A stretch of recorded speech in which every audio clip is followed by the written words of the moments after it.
স্বাধীনতার পর থেকে শুধু শাসকের হাত বদল হয়েছে, আমরা কিছু পাই নাই, ঠিক কিনা বলেন? শুধু ওনাদের দোষ দিয়ে কি লাভ?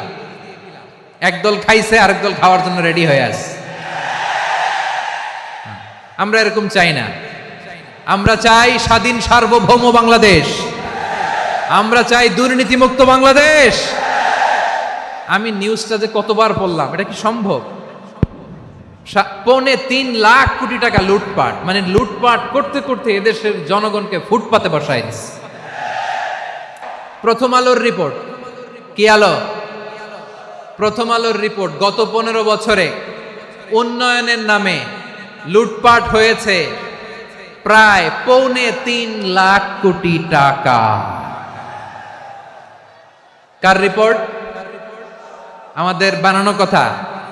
প্রথম আলোর রিপোর্ট। গত 15 বছরে কারা ছিল জানেন তো? হ্যাঁ, শুধু ওনাদেরকেই দোষ দিয়ে লাভ নাই।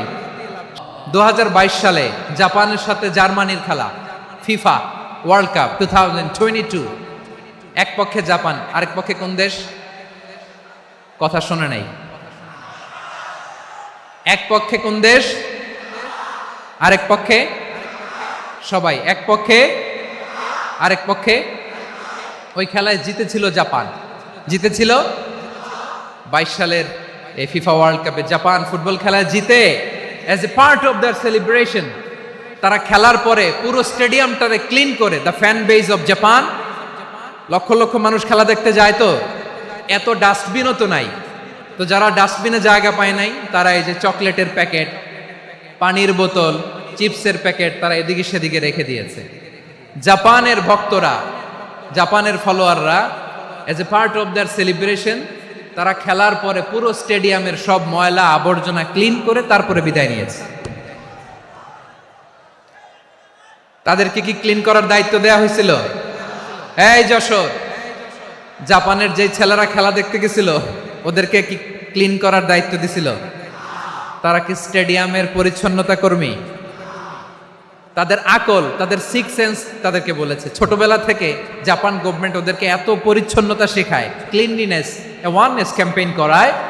ক্লাসে আমি দেখেছি, ক্লাসে নিজের বেঞ্চ নিজে মুছে, ক্লাসের মাঝখানে একটা সময় দেয়, নিজের টেবিল নিজে মুছে, নিজের ক্লাসরুমটা নিজে পরিষ্কার করে। রাস্তাঘাটে একটা ধুলা নাই, ময়লা নাই, একটা টিস্যু নাই।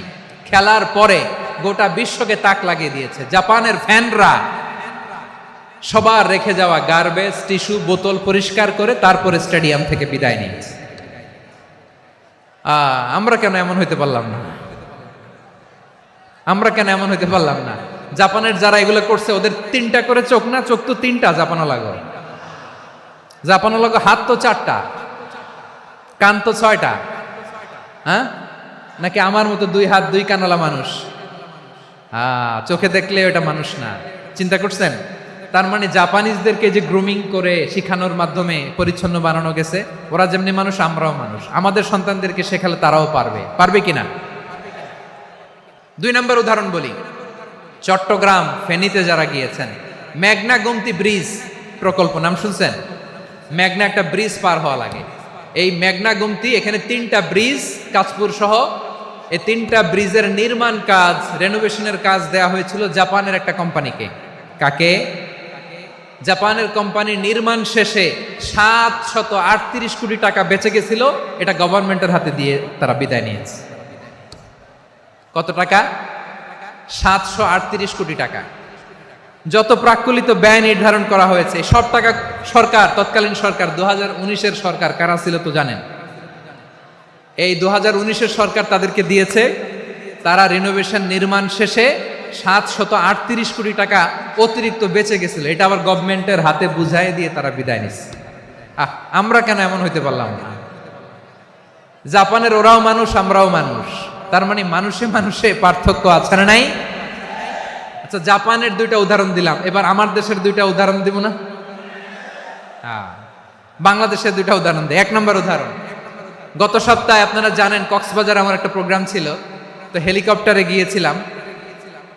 ফেনী জেলা যখন পার হচ্ছি আমি দেখলাম 3টা উইন্ডমিল। উইন্ডমিল চিনেন তো?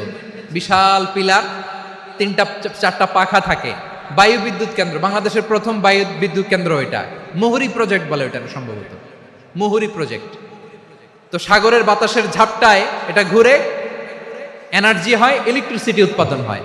তো আমি পাইলটকে বললাম, ভাই এগুলো থেকে কেমন ইলেকট্রিসিটি উৎপাদন হয়? কয় হুজুর একটু হয় না, কিছুই হয় না। কিছুই হয় না মানে? বলে হুজুর বাংলাদেশে যত উইন্ড মিল আছে এটার পাখা একটাও ঘুরে না।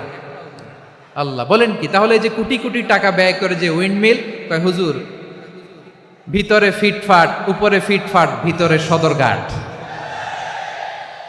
তার মানে কোটি কোটি টাকা দিয়ে এই উইন্ড মিল বানায়, এখানে কিছু নাই, দুর্নীতির আড্ডাখানা, আখড়াখানা বাংলাদেশ, ঠিক কিনা বলেন? হায় রে, জাপানিজরাও মানুষ, আমরাও মানুষ। আমার এক নিকটাত্মীয় সরকারি চাকরিজীবী, উনি আমাকে বললেন, বাংলাদেশের আরেকটা উদাহরণ দেখি। উনি আমাকে বললেন যে প্রতি বছর আমাদের অফিসের ফার্নিচার চেঞ্জ করে। আমি বললাম প্রতি বছর ফার্নিচার চেঞ্জ করে কেন? বলে যে ফার্নিচার নতুন পারচেজ করলেই তো এখানে টাকা, নতুন কিনতে পারলেই টাকা, নতুন উন্নয়নের সবক শোনাতে পারলেই টাকা। হ্যাঁ প্রিয় ভাইয়েরা, তাহলে জাপানের মানুষও মানুষ, আমরাও মানুষ। সিদ্ধান্ত আপনার, কোন মানুষ হবেন, ভালো মানুষ না খারাপ মানুষ? আজকের আলোচনার বিষয় হচ্ছে মানব সম্পদের উন্নয়ন, human resource development. It's a process to increase the capacity of knowledge, skill, capacity of the people of a country. একটা দেশের মানুষের জ্ঞান, তাদের দক্ষতা কি করে বাড়ানো যায়, বাড়িয়ে দেশের উন্নয়ন করানো যায়, এটাই হচ্ছে মানব সম্পদ উন্নয়নের মূল কথা। তাহলে মানব সম্পদ হচ্ছে একটা দেশের সবচাইতে শক্তিশালী পুঁজি। প্রাকৃতিক সম্পদ, খনিজ সম্পদের চেয়েও দামি হচ্ছে মানব সম্পদ। আমার প্রিয় যশোর, প্রাকৃতিক সম্পদ, খনিজ সম্পদের চেয়ে দামি সম্পদ কি সম্পদ? আল্লাহ তাআলা দয়া করে আমাদেরকে এই মানব সম্পদ দিয়েছেন। আসুন আমাদের এই মানুষগুলোকে আমরা সোনার মানুষ বানাই। রাজি আছেন তো সবাই? রাজি আছেন? মানুষ পারে না এমন কোনো কিছু নাই, চাইলে সব পারে। এজন্য মানুষকে তারবিয়া দিতে হবে, যথাযথভাবে তাদেরকে গড়তে হবে। আসুন আমরা সিরাতের আয়নায় বিশ্বনবীর জীবনী থেকে দেখি তিনি কিভাবে হিউম্যান রিসোর্সকে ম্যানেজ করতেন। যদি আপনাদের সময় হয় দু একটা উদাহরণ দিয়ে আজকে আমি আমার আলোচনার বিদায় নেব। হবে সময় হবে কয়েক মিনিট? হ্যাঁ, শান্ত থাকবেন তো? শান্ত থাকবা? হ্যাঁ ঠিক আছে। এই ধাক্কার মধ্যে ঢুকছে, এবার মজা বুঝতেছো তো? হ্যাঁ, মানা করছিলাম না? ঠিক আছে, টের পাও। হ্যাঁ ঠিক আছে। যে আওয়াজ করবে আমি ওকে দেখতেছি, কে কে আওয়াজ করে দেখতেছি। শেষ কথা, শেষের দিকে চলে আসছি। বিষ্ণু ইসলাম কিভাবে হিউম্যান রিসোর্সকে ম্যানেজ করতেন, মজার কথা আছে কয়েকটা, বলে বিদায় নেব। বিশ্বনবী কিভাবে এই মানব সম্পদকে ম্যানেজ করতেন। বিশ্বনবী he was a very good talent hunter, চৌকস ট্যালেন্ট হান্টার ছিল। কার মধ্যে কি ট্যালেন্ট আছে দেখলেই বুঝে ফেলতেন। সুবহানাল্লাহ পড়বেন না? কি নবী আমরা পেয়েছি!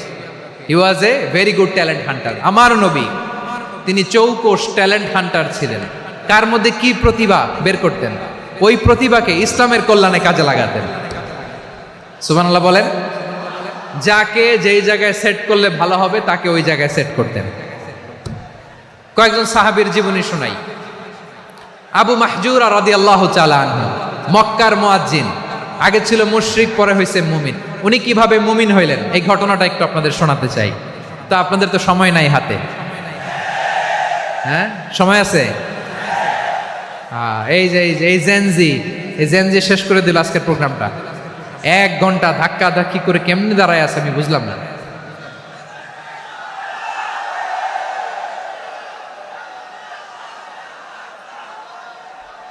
না না, তাকবির না, তাকবির না, চুপ করতে হবে। What I need you stop, just shut up, চুপ। হ্যাঁ ঠিক আছে, এভাবে। আবু মাহজুরা রাদিয়াল্লাহু তাআলা আনহু কিভাবে মুসলিম হলেন আওয়াজ করে শুনেন। হুনাইনের যুদ্ধ, 8ম হিজরি, বিষ্ণু ইসলাম হুনাইনের যুদ্ধ শেষে ফিরতেছেন।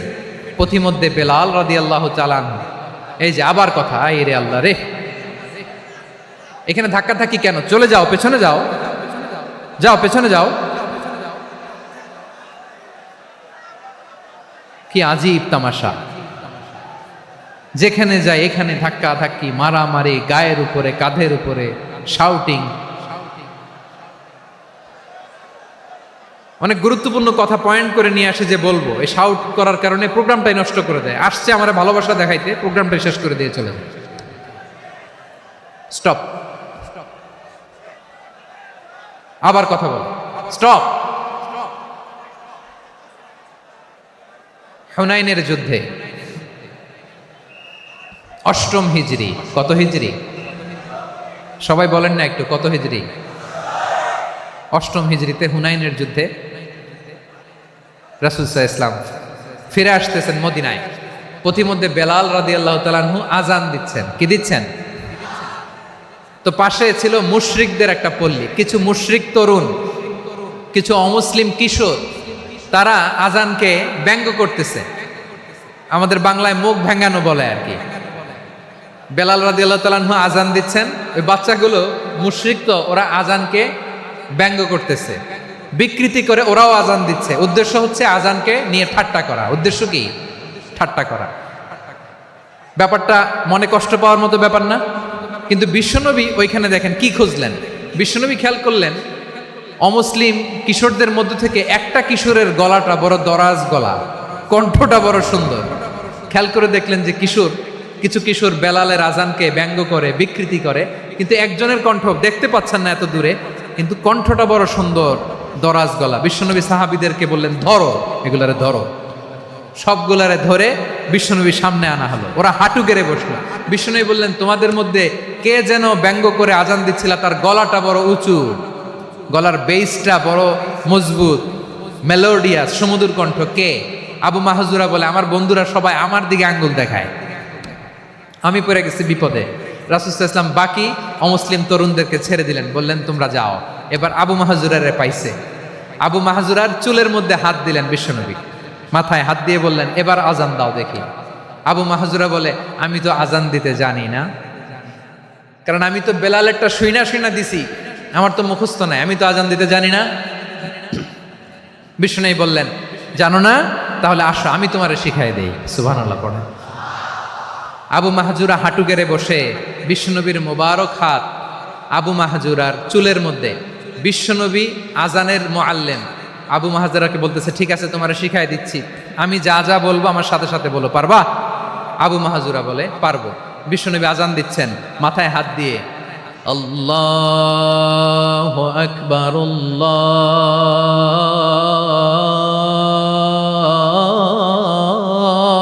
আল্লাহু আকবার। আবু মাহজুরা এই বাক্যটা পড়লেন। বিশ্বনবী দ্বিতীয় বাক্য পড়তে আরম্ভ করলেন, আল্লাহু আকবার,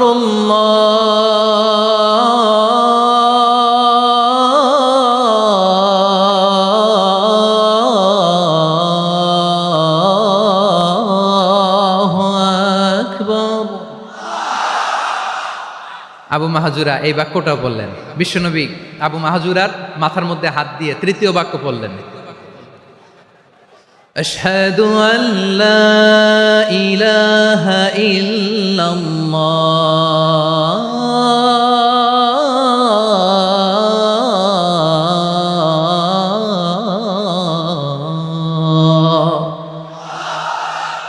আবু মাহজুরা তৃতীয় বাক্য পড়লেন। বিশ্বনবী একটা বাক্য পরে আবু মাহজুরা পরে, বিশ্বনবী পরে আবু মাহজুরা পরে। আবু মাহজুরা কিন্তু অমুসলিম, মুশরিক। আবু মাহজুরা বলে, এক একটা বাক্য পড়ি আমার কলিজাটা গলে ঠান্ডা হয়ে যায়। এতদিন মোহাম্মদকে গালি দিতাম, এখন মোহাম্মদ আমার মাথায় যখন হাত রাখছে আমার সারা শরীর ঠান্ডা হয়ে গেছে। বিশ্বনবী আজান শিখাচ্ছেন, একটা একটা বাক্য পড়ে আবু মাহজুরাও পড়ে, বিশ্বনবী পড়ে আবু মাহজুরাও পড়ে। পুরো বাক্যগুলো যখন শেষ, আজান শেষ, আবু মাহজুরাও যখন পুরো আজান পড়লেন, আবু মাহজুরা বললেন, এতদিন মোহাম্মদের চেহারা দেখলে আমার ঘৃণা লাগতো, আজ থেকে মোহাম্মদের চেহারার চেয়ে প্রিয় চেহারা আমার কাছে নাই। আবু মাহজুরা বললেন, ও মোহাম্মদ, আজানের বাক্য তো আপনি আমারে শেখালেন, এখানেই শেষ করবেন না, আপনি আমারে পড়ায় দেন, লা ইলাহা ইল্লাল্লাহু মুহাম্মাদুর রাসূলুল্লাহ সাল্লাল্লাহু আলাইহি ওয়াসাল্লাম। বিশ্বনবীর সাথে দাঁড়িয়ে উনি শাহাদা পড়ে মুসলমান হয়ে গেলেন। এবার আবু মাহজুরা বলে, ইয়া রাসূলুল্লাহ, ইয়া হাবিবাল্লাহ, আমি মুমিন হয়েছি। মুসলমান হয়েছি, আপনার কাছ থেকে আজান শিখার সৌভাগ্য আমি লাভ করেছি গো নবী।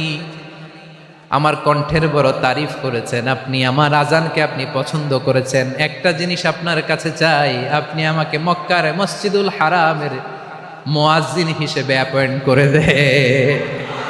বিষ্ণু ইসা ইসলাম বললেন, যাও আবু মাহজুরা, আমি তোমাকে পৃথিবীর শ্রেষ্ঠতম মসজিদ মক্কার মসজিদুল হারামের মুয়াজ্জিন হিসেবে অ্যাপয়েন্ট করে দিলাম। দেখছেন কিভাবে ট্যালেন্ট হান্টিং করতে হয়, কিভাবে হিউম্যান রিসোর্স মানব সম্পদকে ব্যবহার করতে হয়। আসছিল আজানকে ভেঙ্গাইতে, আসছিল কেন? আজানকে ব্যঙ্গ করার জন্য, বিকৃত করার জন্য। আজানকে বিকৃত করতে যে ইসলামের সবচেয়ে শ্রেষ্ঠ মসজিদের মুয়াজ্জিন হয়ে গেল। পড়েন সুবহানাল্লাহ।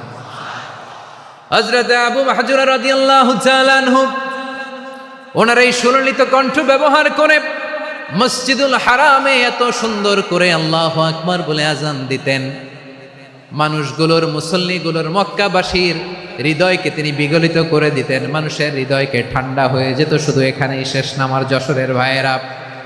বিশ্বনবী যখন সাইয়েদনা আবু মাহজুরা রাদিয়াল্লাহু তাআলা আনহুকে আজান শিখাচ্ছিলেন, বলেন তো বিশ্বনবীর হাতটা কোথায় ছিল? আবু মাহজুরার মাথার সামনে, এই চুলের উপরে ছিল।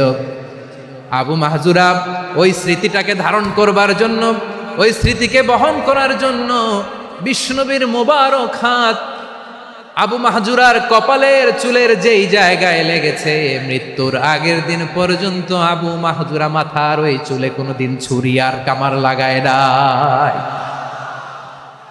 সেখানে কেচি লাগায় নাই, চুলের মধ্যে খুর লাগায় নাই।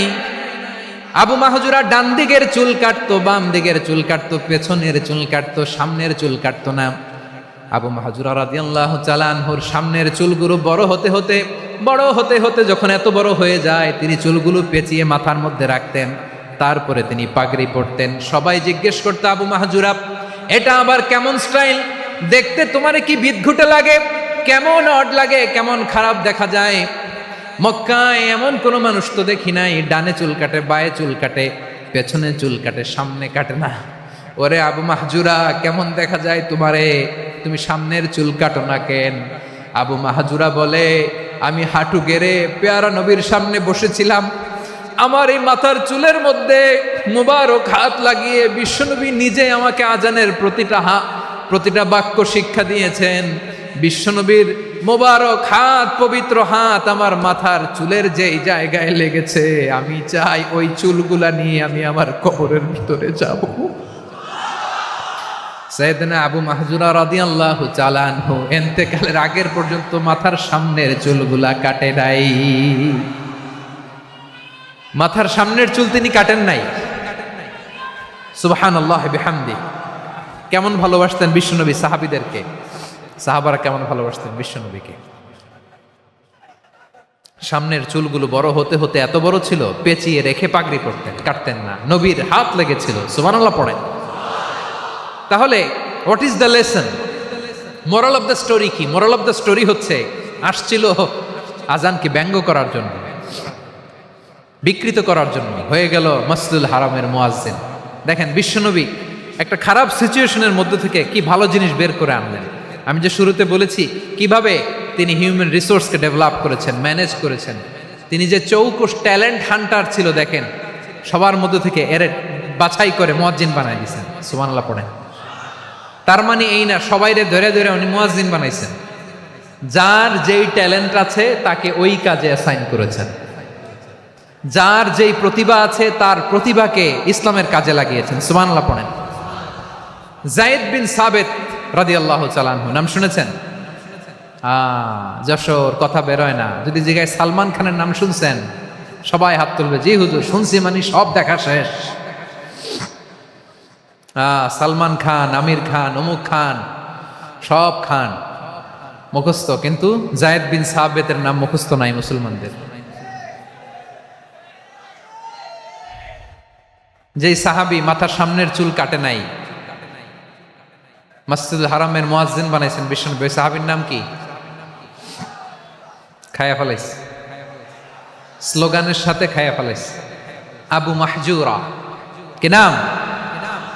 আবু মাহজুরা আল জুমাহি রাদিয়াল্লাহু তাআলা আনহু। এই নামটা আজকে নিয়ে যাইতে হবে যশোর। আবু মাহজুরা রাদিয়াল্লাহু তাআলা আনহু। 2 নম্বরে বলছিলাম যায়েদ বিন সাবিত রাদিয়াল্লাহু তাআলা আনহু। বিশ্বনবী দেখলেন মদিনার এই আনসারী সাহাবী হাইলি ট্যালেন্টেড, ইন্টেলেকচুয়াল, মেরিটোরিয়াস, জ্ঞানের প্রতি তার আকর্ষণ, মারাত্মক আকর্ষণ। বিশ্বনবী তাকে দায়িত্ব দিলেন, কোরআন যা নাজিল হয় তুমি লিখো, কাতিবুল ওয়াহি বানায় দিলেন। সুবহানাল্লাহ। যায়েদ বিন সাবিতরে আবার আজান শিখান নাই, কারণ তার মধ্যে বিশ্বনবী প্রতিভা দেখেছেন, একাডেমিক প্রতিভা। বিশ্বনবীর একাডেমিক প্রজেক্টগুলো তিনি হ্যান্ডেল করতেন। যায়েদ বিন সাবিত ছিল বিশ্বনবীর ব্যক্তিগত সচিব। কি ছিল? ব্যক্তিগত সচিব। বোঝেন নাই? বিশ্বনবীর ব্যক্তিগত সচিব এবং দোভাষী। ইহুদিরা কিছু লিখে দিলে এটার অর্থ বিশ্বনবীরে বুঝায় দিতেন, আবার ইহুদিদের কাছে কিছু লিখতে হলে তিনি লিখে দিতেন। বিশ্বনবী একদিন বললেন, ইন্নী ওয়াল্লাহি মা আমানু ইয়াহুদা আলা কিতাব। ইহুদিরা যে চিঠি পাঠায় অর্থ তো বুঝি না, আরেক ইহুদি আইনে অর্থ করা লাগে। আবার ইহুদিদের কাছে কিছু লিখে পাঠাইতে চাইলে আমরা তো লিখতে পারি না, ইহুদিরে দিয়ে লেখা লাগে। ওরা যে পয়রা শোনায় লিখে দেয়, আমি ওদের বিশ্বাস করি না। আমার নিজের একজন লোক দরকার। বিশ্বনবী এই যায়েদ বিন সাবিতকে চুজ করলেন ল্যাঙ্গুয়েজের জন্য। উনি বললেন, যায়েদ, তোমার সফট স্কিলকে ডেভেলপ করতে হবে, তুমি হিব্রু ল্যাঙ্গুয়েজ শিখে ফেলো। যায়েদ বিন সাবিত বলল, বিশ্বনবীর মোটিভেশন আর ইন্সপিরেশন পেয়ে আমি 15 দিনে ইহুদিদের এই হিব্রু ল্যাঙ্গুয়েজ শিখে ফেললাম। শুধু শিখে ফেললাম না, হাত্তা হাদিকতু, even I became master in the language. এই ভাষা আমি পারদর্শী হয়ে গেলাম। এরপরে ইহুদিরা চিঠি লিখে পাঠালে আর কোনো ইহুদি ডাকা লাগতো না, আমি নবীর এটার অর্থ শুনে পরে বুঝায় দিতাম।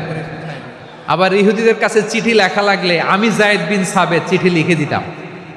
সুবহানাল্লাহ। দেখেন, এত সাহাবীর মধ্য থেকে বিশ্বনবীর একাডেমিক প্রজেক্ট, ব্যক্তিগত সচিব, দোভাষী হিসেবে তিনি যায়েদ বিন সাবিতের মতো তরুণকে নির্বাচিত করেছেন। কেমন ট্যালেন্ট হান্টার ছিল আমার নবী। সুবহানাল্লাহ পড়বেন না? বিশ্বনবীর ইন্তেকালের পরে সাইয়েদনা আবু বকর রাদিয়াল্লাহু তাআলা আনহু যখন খলিফা হয়ে আসলেন, কোরআনকে সংকলনের দায়িত্ব দেয়া লাগবে, কোন সাহাবীকে দিবেন? সব সাহাবারা মিলে পরামর্শ করলেন। সাইয়েদনা আবু বকর, ওমর সবাই মিলে এই বিশাল কোরআন সংকলনের গুরু দায়িত্ব বিশ্বনবীর ব্যক্তিগত সচিব, বিশ্বনবীর দোভাষী, বিশ্বনবীর সিলেক্ট করাই লোক যায়েদ ইবনে সাবিত রাদিয়াল্লাহু তাআলা আনহুকে দিয়েছে। কোরআনের কপি তো আজকে এখানে রাখে নাই। এই যে আজকের যে কোরআন পড়েন, এটা আগে এরকম ছিল না। কোরআন নাজিল হলে সাহাবারা চামড়ার, ওটের চামড়ায় লিখে ফেলতো, ওটের চ্যাপ্টা হাড্ডির মধ্যে লিখে ফেলতো, গাছের গুড়ির মধ্যে লিখে ফেলতো। বিভিন্ন জনের কাছে ছড়ানো ছিটানো ছিল। আবু বকর রাদিয়াল্লাহু তাআলা আনহু একসাথে করলেন, পরবর্তীতে উসমান রাদিয়াল্লাহু তাআলা আনহু একসাথে করলেন। 114 সূরার এখন এই মুসহাফ, এই কম্পাইলেশন, এই কপি আমরা পেয়েছি, যার হিউজ কন্ট্রিবিউশন ছিল। এই পুরো কোরআন কম্পাইলেশনের প্রজেক্ট ম্যানেজার ছিল যায়েদ বিন সাবিত রাদিয়াল্লাহু তাআলা। কোরআন কম্পাইলেশনের প্রজেক্ট ম্যানেজার। দেখেন, উনারে মাথায় হাত দিয়ে আজান শিখায় নাই। সুবহানাল্লাহ কইবেন না? তাহলে প্রথম সাহাবী আবু মাহজুরাকে মুয়াজ্জিন বানাইলেন, যায়েদ বিন সাবিতকে ব্যক্তিগত সচিব আর দোভাষী বানালেন, মুসআব ইবনে উমাইর রাদিয়াল্লাহু তাআলা আনহুকে ইসলামের প্রথম অ্যাম্বাসেডর বানালেন। তাহলে তৃতীয় নাম্বার একজন সাহাবীর নাম বলছি, মুসআব ইবনে উমাইর। মুসআব কি নাম? নামটা কেমন লাগে? এই কয়েকজনের ভাল লাগে, বাকিদের ভাল লাগে না? ভাল লাগে? এই এই আর কয়েকটা মিনিট দেওয়া যাবে না আমাকে আল্লাহর রাস্তে? হ্যাঁ, ঠিক আছে। আমি তোমাদেরকে ভালোবাসা দেখাবো, দোয়া করব, যদি চুপ থাকো, একেবারে চুপ, কষ্ট সহ্য করো। বাকিরে যা সওয়াব পাবে তোমরা ডবল পাবা, যেহেতু কষ্ট বেশি, কিন্তু চুপ। 3 নম্বর সাহাবীর নাম মুসআব। এই ধাক্কাধাক্কি কেন? ধাক্কাধাক্কি কেন রে ভাই? না না না, এরকম হইলে আসবো না যশোর, আমি আর আসবো না। হয় পিছনে চলে যাও, নাহলে চুপ, ধাক্কাধাক্কি নাই। 3 নম্বর সাহাবীর নাম মুসআব। কি নাম? He was the first ambassador in Islam. ইসলামের প্রথম ডিপ্লোমাট, প্রথম কূটনৈতিক, ইসলামের প্রথম কূটনৈতিক, ইসলামের প্রথম ডিপ্লোমাট, প্রথম অ্যাম্বাসেডর মুসআব ইবনে উমাইর।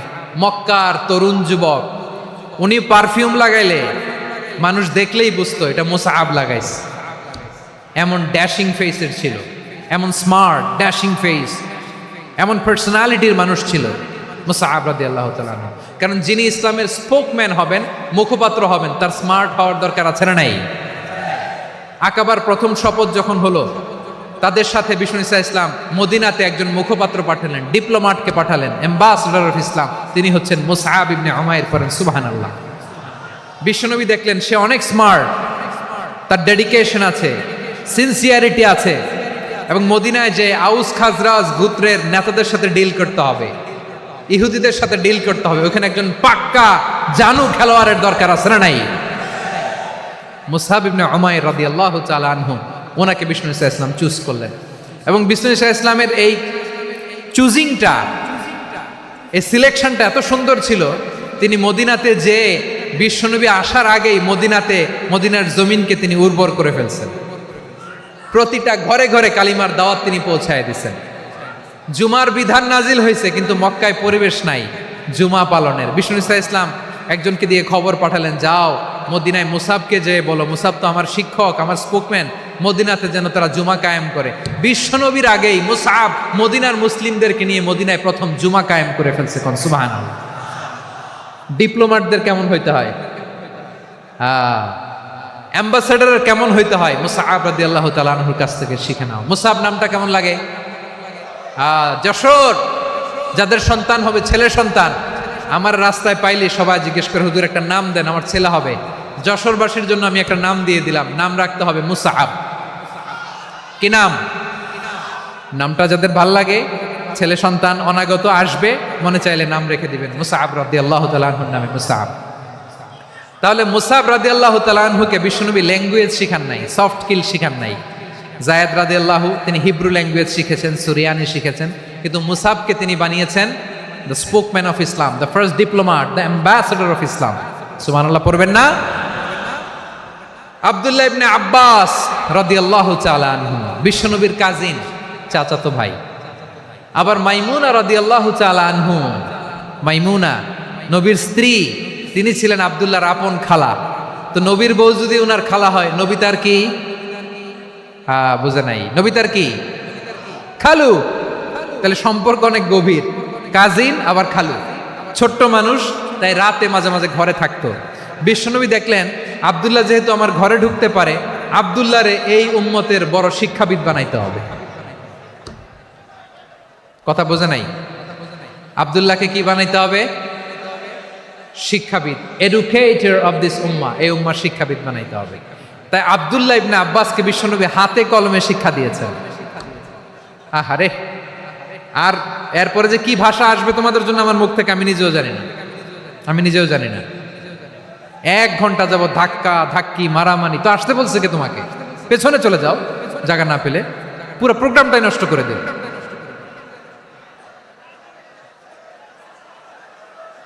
জি, আমার দিকে তাকান, আমি শেষ করে দিচ্ছি। হবে না, ইন্টেলেকচুয়াল আলোচনা এখানে হবে না, আমি বুঝতে পারছি, আমি শেষ করে দিচ্ছি।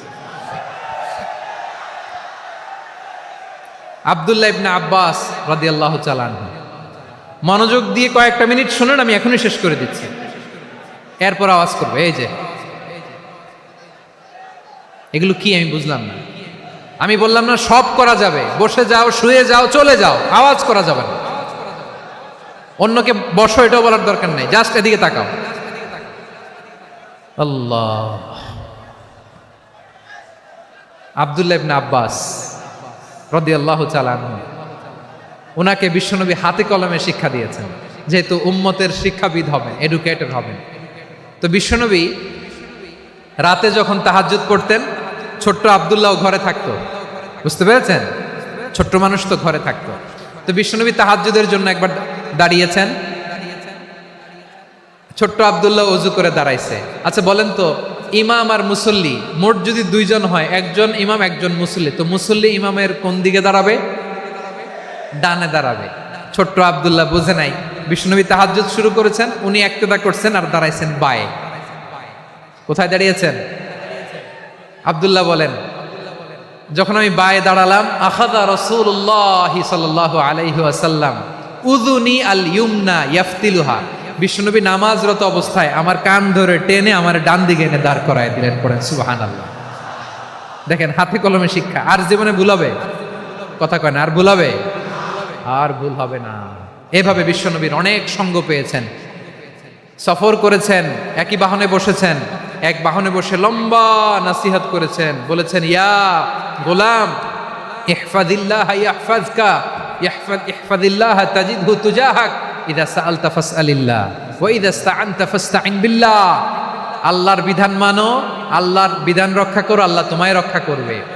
আব্দুল্লাহ, চাইতে হলে আল্লাহর কাছে চাও, সাহায্য চাইতে হলে আল্লাহর কাছে সাহায্য চাও। মনে রেখো, গোটা বিশ্বের সবাই যদি তোমার সাহায্য করতে চায়, ততটুকুই করতে পারবে যতটুকু আল্লাহ তোমার নসিবে রেখেছে।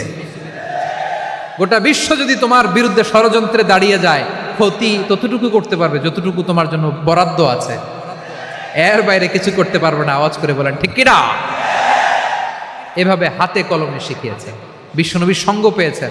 উনাকে বিষ্ণু ইসলাম শিক্ষাবিদ, এডুকেটর অফ দিস উম্মাহ হিসেবে সিলেক্ট করেছেন, হাতে কলমে শিখিয়েছেন। বিশ্বনবী একবার প্রকৃতির ডাকে সাড়া দিয়ে এসেছেন। এখন কি করতে হবে? নামাজের জন্য অজু করতে হবে। বিশ্বনবী এসেই দেখেন অজুর বদনায় পানি ভরা, খুশি হয়ে গেলেন, বললেন কে রেখেছে পানি? একজন বলল আব্দুল্লাহ রেখেছে। বিশ্বনবী অত্যন্ত খুশি হলেন, খুশি হয়ে একটা দোয়া করলেন, বললেন আল্লাহুম্মা ফাক্কিহু ফিদ্দীন ওয়া আল্লিমহু তা'ওয়ীল। আল্লাহ, তুমি আব্দুল্লাহকে দ্বীনের বুঝ দিও আর কোরআনের তাফসির শিক্ষা দিও। বিশ্বনবীর এই দোয়া এমন লাগছে, উনি রঈসুল মুফাসসিরিন, এই পৃথিবীতে যত মুফাসসির ছিল, যত মুফাসসির আসবে, সকল মুফাসসিরের সম্রাট হিসেবে স্বীকৃত হয়েছেন আব্দুল্লাহ ইবনে আব্বাস। বিশ্বনবী ওনারা আজান শিখান নাই, বিশ্বনবী ওনারা ল্যাঙ্গুয়েজ শিখান নাই, বিশ্বনবী ওনারা অ্যাম্বাসাডর বানান নাই, হাতে কলমে শিক্ষা দিয়েছেন। ছোট্ট মানুষ, বিশ্বনবী ইন্তেকাল করলেন। আবু বকরের সময় গেল, ওমরে ফারুকের খেলাফত, তখনও তিনি তরুণ। ওমরে ফারুক রাদিয়াল্লাহু তাআলা আনহু ওনার ক্যাবিনেট মিনিস্ট্রির বৈঠকে এ আব্দুল্লাহ ইবনে আব্বাসকে পাশ দিয়ে বসায় রাখতেন। বয়স্ক সাহাবারা এটা পছন্দ করতো না। তারা বলতো, ঘটনা কি? আব্দুল্লাহর মতো ছেলে নাতি আমাদের আছে, এরা কেন রাখে ওমরে ফারুক? ওমরে ফারুক এটা টের পেলেন। তিনি বুঝতে পারলেন যে ক্যাবিনেট মেম্বাররা এটা পছন্দ করে না, ছোট্ট আব্দুল্লাহরা কেন রাখি, কেন যে রাখি, এটা একদিন বুঝাবো।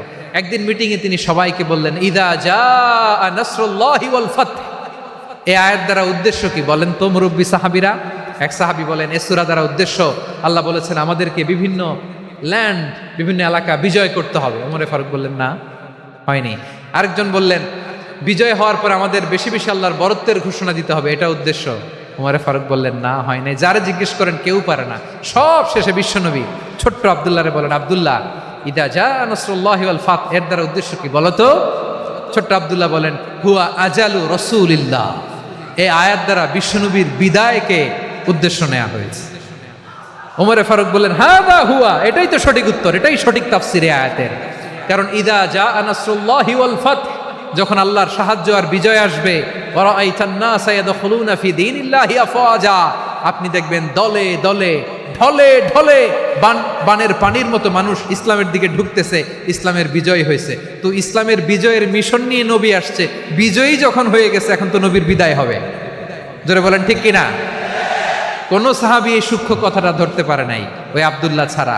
আব্দুল্লাহ যখন উত্তর দিছে, সব সাহাবীদের টনক নড়েছে। এরপর থেকে কোনো ক্যাবিনেট মিটিংয়ে আর কোনো সাহাবারা কোনো প্রশ্ন করে নাই। আওয়াজ করে পড়েন সুবহানাল্লাহ। বিশ্বনবী আব্দুল্লাহ ইবনে আব্বাসকে দ্য এডুকেটর অফ দ্য উম্মাহ, উম্মার শিক্ষাবিদ হিসেবে গ্রহণ করেছেন। আওয়াজ করে পড়তে হবে আল্লাহু আকবার। সাহাবীদের নামগুলো মনে থাকবে? এক নম্বরে আবু মাহজুরা, মুয়াজ্জিন বানাইছেন। যায়েদ ইবনে সাবিত, দোভাষী, ট্রান্সলেটর অফ প্রফেট, এবং তিনি ছিলেন বিশ্বনবীর ব্যক্তিগত সচিব। Musab ibn Umair, the first ambassador and diplomat of ইসলাম।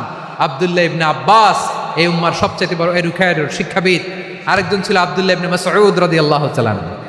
দুই আব্দুল্লাহ, আব্বাস গেল, আরেকজন হচ্ছে মাসউদ। মক্কার তরুণ, ছাগল পালতো মুশরিকের। বিশ্বনবী আর আবু বকর রাদিয়াল্লাহু তাআলা আনহু একবার গেলেন, যে দেখে এই তরুণ দাঁড়ায় আছে। বিশ্বনবী বলেন, আমি খুব ক্ষুধার্ত, তোমার কাছে কি দুধ আছে ছাগলের? আব্দুল্লাহ ইবনে মাসউদ বলে, আছে। ওয়ালাকিন আনা মুতামান, যে দুধ আছে এটা আমানতের, আমি দিতে পারবো না। বিশ্বনবী এইটা শুনেই তার টার্গেট করে ফেলছে। আনা মুতামান, দুধ আছে, কিন্তু এটা আমার মালিকের, আমি তো দরদ দেখাই, আমার মালিকের দুধ আপনি পথিক, আপনারে দিতে পারি না। বিশ্বনবী টার্গেট করে ফেলছেন, এরে আমার কাজে লাগাইতে হবে। বিষ্ণু বললেন আচ্ছা ঠিক আছে দুধ দিও না, কিন্তু এমন ছাগি আছে কিনা যেই ছাগির সাথে কোনো ছাগলের মিলন হয় নাই, তার ওলানে দুধও আসে নাই, বাচ্চাও নাই, এরকম ছাগির থেকে যদি আমি দুধ খাই তাহলে তো সমস্যা নাই। বলতেছে এরকম ছাগির থেকে দুধ খাইলে সমস্যা নাই, কারণ এরকম ছাগির ওলান থেকে দুধ আসবেও না। বলতেছে ঠিক আছে এরকম একটা ছাগি নিয়ে আসা হলো। বিশ্বনবী বিসমিল্লাহ বলে ওই ছাগির ওলানে হাত দিলেন। হাত দিতে দেরি, পুরো ওলানটা দুধে ভরে যেতে দেরি হয় না। বিশ্বনবী আর আবু বকর রাদিয়াল্লাহু তাআলা আনহু দহন করে পেট ভরে খেলেন। এই দৃশ্য আব্দুল্লাহ ইবনে মাসউদের হৃদয়ে দাগ কাটলো। এই মুজিজা দেখে তিনি বললেন আশহাদু আল্লা ইলাহা ইল্লাল্লাহ ওয়া আশহাদু আন্না মুহাম্মাদুর রাসূলুল্লাহ। তিনি ষষ্ঠ মুসলিম ছিলেন, 6 নম্বর মুসলমান। ওনাকে টার্গেট করে বিশ্বনবী দেখলেন এমন ইন্টেলেকচুয়াল ব্রেন, উনি সূক্ষ্ম সূক্ষ্ম জিনিস বুঝে বেশি, ফিকহি জ্ঞান ওনার মধ্যে বেশি। বিশ্বনবী ওনাকে কোরআনের জ্ঞান শিক্ষা দিতে লাগলেন।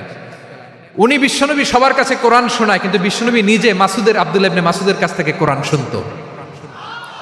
বিশ্বনবী একবার বললেন ইকরা আলাইয়া ইয়া মাসউদ, ইবনে মাসউদ একবার শোনাও তো কোরআন দেখি। আব্দুল্লাহ ইবনে মাসউদ বলে আকরাউ আলাইকা ওয়া আলাইকা উনজিল, নবী আপনার উপর কোরআন নাজিল হয় আর আমি আপনার সামনে কোরআন পড়ব। বিশ্বনবী বললেন ইন্নী উহিব্বু আন আসমাআহু মিন গায়রি, আমি নিজে পড়তে যেমনি ভালোবাসি অন্যে পড়ুক আমি শুনবো, এটাও আমি ভালোবাসি। সূরা নিসা তিনি তেলাওয়াত করে শুনিয়েছেন। এমন সূক্ষ্ম সূক্ষ্ম বিষয় বিশ্বনবী উনাকে ধরিয়ে দিয়েছেন। উনি হয়ে গিয়েছেন আব্দুল্লাহ ইবনে আব্বাস, হয়েছেন রাইসুল মুফাসসিরিন, উনি হয়ে গিয়েছেন ফাকিহুল উম্মাহ। উনার চাইতে বড় ফকি এই পৃথিবী আর দেখবে না। চিল্লায় বলেন সুবহানাল্লাহ। উনি বলতেন ওয়াল্লাহি ওয়াল্লাহি ইল্লাযী লা ইলাহা গায়রু মা উনজিলাত সূরাতুন ইল্লা ওয়া আনা আ'লামু আইনা উনজিলাত ওয়া ফীমা উনজিলাত। বিশ্বনবী এমন ভাবে কোরআনের দার্স আমাকে দিয়েছেন, কোরআনে যত সূরা নাজিল হয়েছে, যেখানে নাজিল হোক না কেন আমি জানি এটা কোথায় নাজিল হয়েছে এবং কোন প্রেক্ষাপটে নাজিল হয়েছে।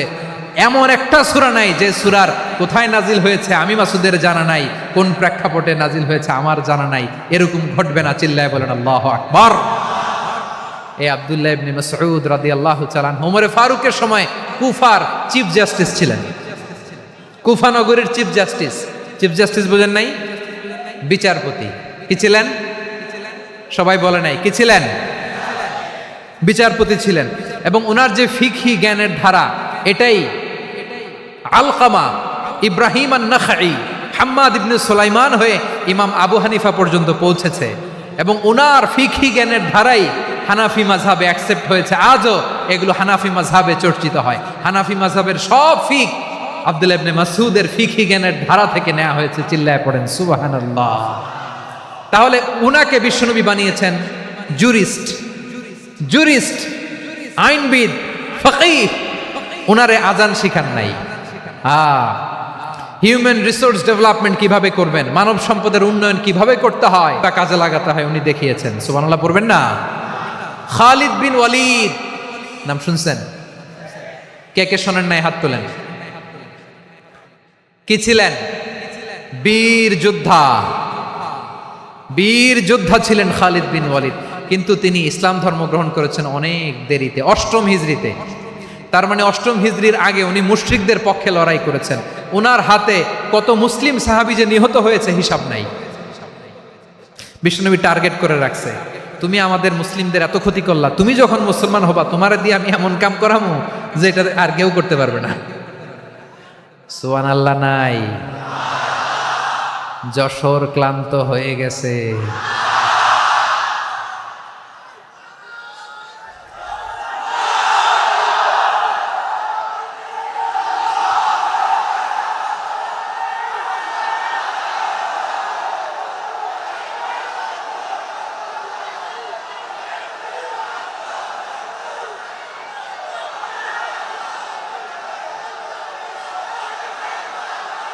মাশাআল্লাহ। বসুন। খালিদ বিন ওয়ালিদ রাদিয়াল্লাহু তাআলা 8ম হিজরিতে মুসলিম হয়েছেন, মক্কা বিজয়ের আগে। তো মক্কা বিজয়ের আগে যখন মুসলিম হয়েছেন, এর আগে কি করছেন? কাফিরদের সাথে যুদ্ধ করেছেন।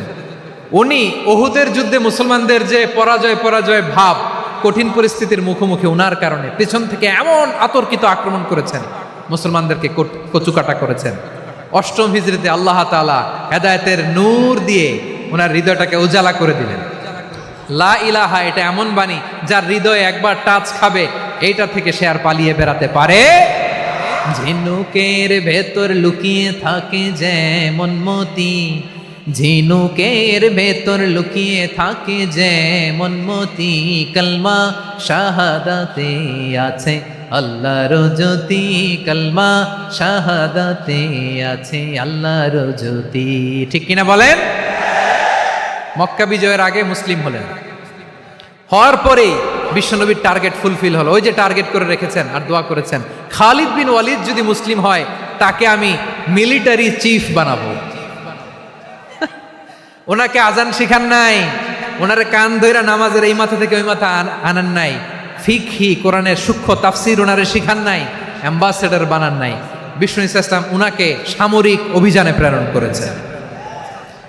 সামরিক অভিযানে তিনি প্রেরণ করেছেন। উনার জীবদ্দশায় উনার নেতৃত্বে যতগুলো যুদ্ধ হয়েছে, একটা যুদ্ধেও তিনি পরাজয় বরণ করেন নাই। ওমরে ফারুকের সময়কালে তিনি চিফ অফ মুসলিম মিলিটারি মানে মুসলিম সেনাপতি হয়েছেন। যশোর আওয়াজ করো, ঠিক কিনা বলো? সেনাপতি, মুসলিম সেনাপতি। তাহলে কিভাবে হিউম্যান রিসোর্স ব্যবহার করতে হয় গোটা বিশ্ব আমার নবীর কাছ থেকে শিখে না। খালিদ বিন ওয়ালিদ, ওনাকে বিশ্বনবী একটা উপাধি দিয়েছেন। উপাধিটা হচ্ছে সাইফুল্লাহিল মাসলুল, আল্লাহর নাঙ্গা তরবারি, আল্লাহর খোলা তরবারি, দ্য ওপেন সোর্ড অফ আল্লাহ। খালিদ বিন ওয়ালিদ মুসলিম সেনাপতি। হাসান বিন সাবেত নাম শুনছেন? দেখি উনি কি ছিল বলেন। রাসূলের সভা কবি, কালচারাল হিজিমনিকে ডিফিট করার জন্য। উনি ভালো অস্ত্র চালানো জানতেন না, ওই কাজে উনি যেতেন না। ওনার ছিল কাব্য প্রতিভা। কাব্য প্রতিভা, কাফিররা কবিতা দিয়ে নবীকে গালি দিত। বিশ্বনবী বলতেন, ইয়া হাসান আজিব আন রাসূলিল্লাহ, তুমি নবীর হয়ে কাফেরদের এই কথাগুলোর জবাব দাও। বিশ্বনবীর একটা মিম্বার ছিল। বিশ্বনবীর মিম্বারের পাশাপাশি মসজিদে নববীতে এই হাসান বিন সাবেতের জন্য বিশ্বনবী একটা স্পেশাল মিম্বার বানিয়ে দিয়েছেন। এখান থেকে তুমি জবাব দাও। এবং বিশ্বনবী বলেছেন, আল্লাহুম্মা আইয়িদহু বিরূহিল কুদুস। আল্লাহ, হাসান আমার পক্ষে জবাব দেয়, তুমি জিব্রাইল মারফত তাকে সাহায্য পাঠাইয়া দিও। রাসূল সাল্লাল্লাহু আলাইহি ওয়াসাল্লামের সভা কবি, the poet of the prophet, নবীর কবি। উনি কবিতা দিয়ে এমন উচ্চাঙ্গের ভাষায় কবিতা দিয়ে তিনি জবাব দিতেন, কাফিরদের গা শিহরে যেত, তাদের হৃদয়ে আগুন ধরে যেত। তাহলে এরকম কবিরও দরকার আছে না নাই? এখন যাকে আল্লাহ দিছে কাব্য প্রতিভা, এরা যদি আপনি যুদ্ধের ময়দানে পাঠান হবে? যারে দিছে সুরেলা গলা, এরা যদি অ্যাম্বাসেডর বানান হবে না। হাসান বিন সাবেত ছিলেন বিষ্ণু ইসলামের কবি। হুযায়ফা ইবনুল ইয়ামান বিশ্বনবীর গোয়েন্দা বিভাগের প্রধান। কিসের প্রধান? হুযায়ফা ইবনুল ইয়ামান। ওনার ছিল ডিটেকটিভ মাইন্ড, ডিটেকটিভ মাইন্ড, গোয়েন্দা বিভাগের প্রধান। এবং উনি হচ্ছেন সাহিবু সিররি রাসূলিল্লাহ, রাসূল সাল্লাল্লাহু আলাইহি ওয়াসাল্লামের গোপন তথ্যের ধারক বাহক।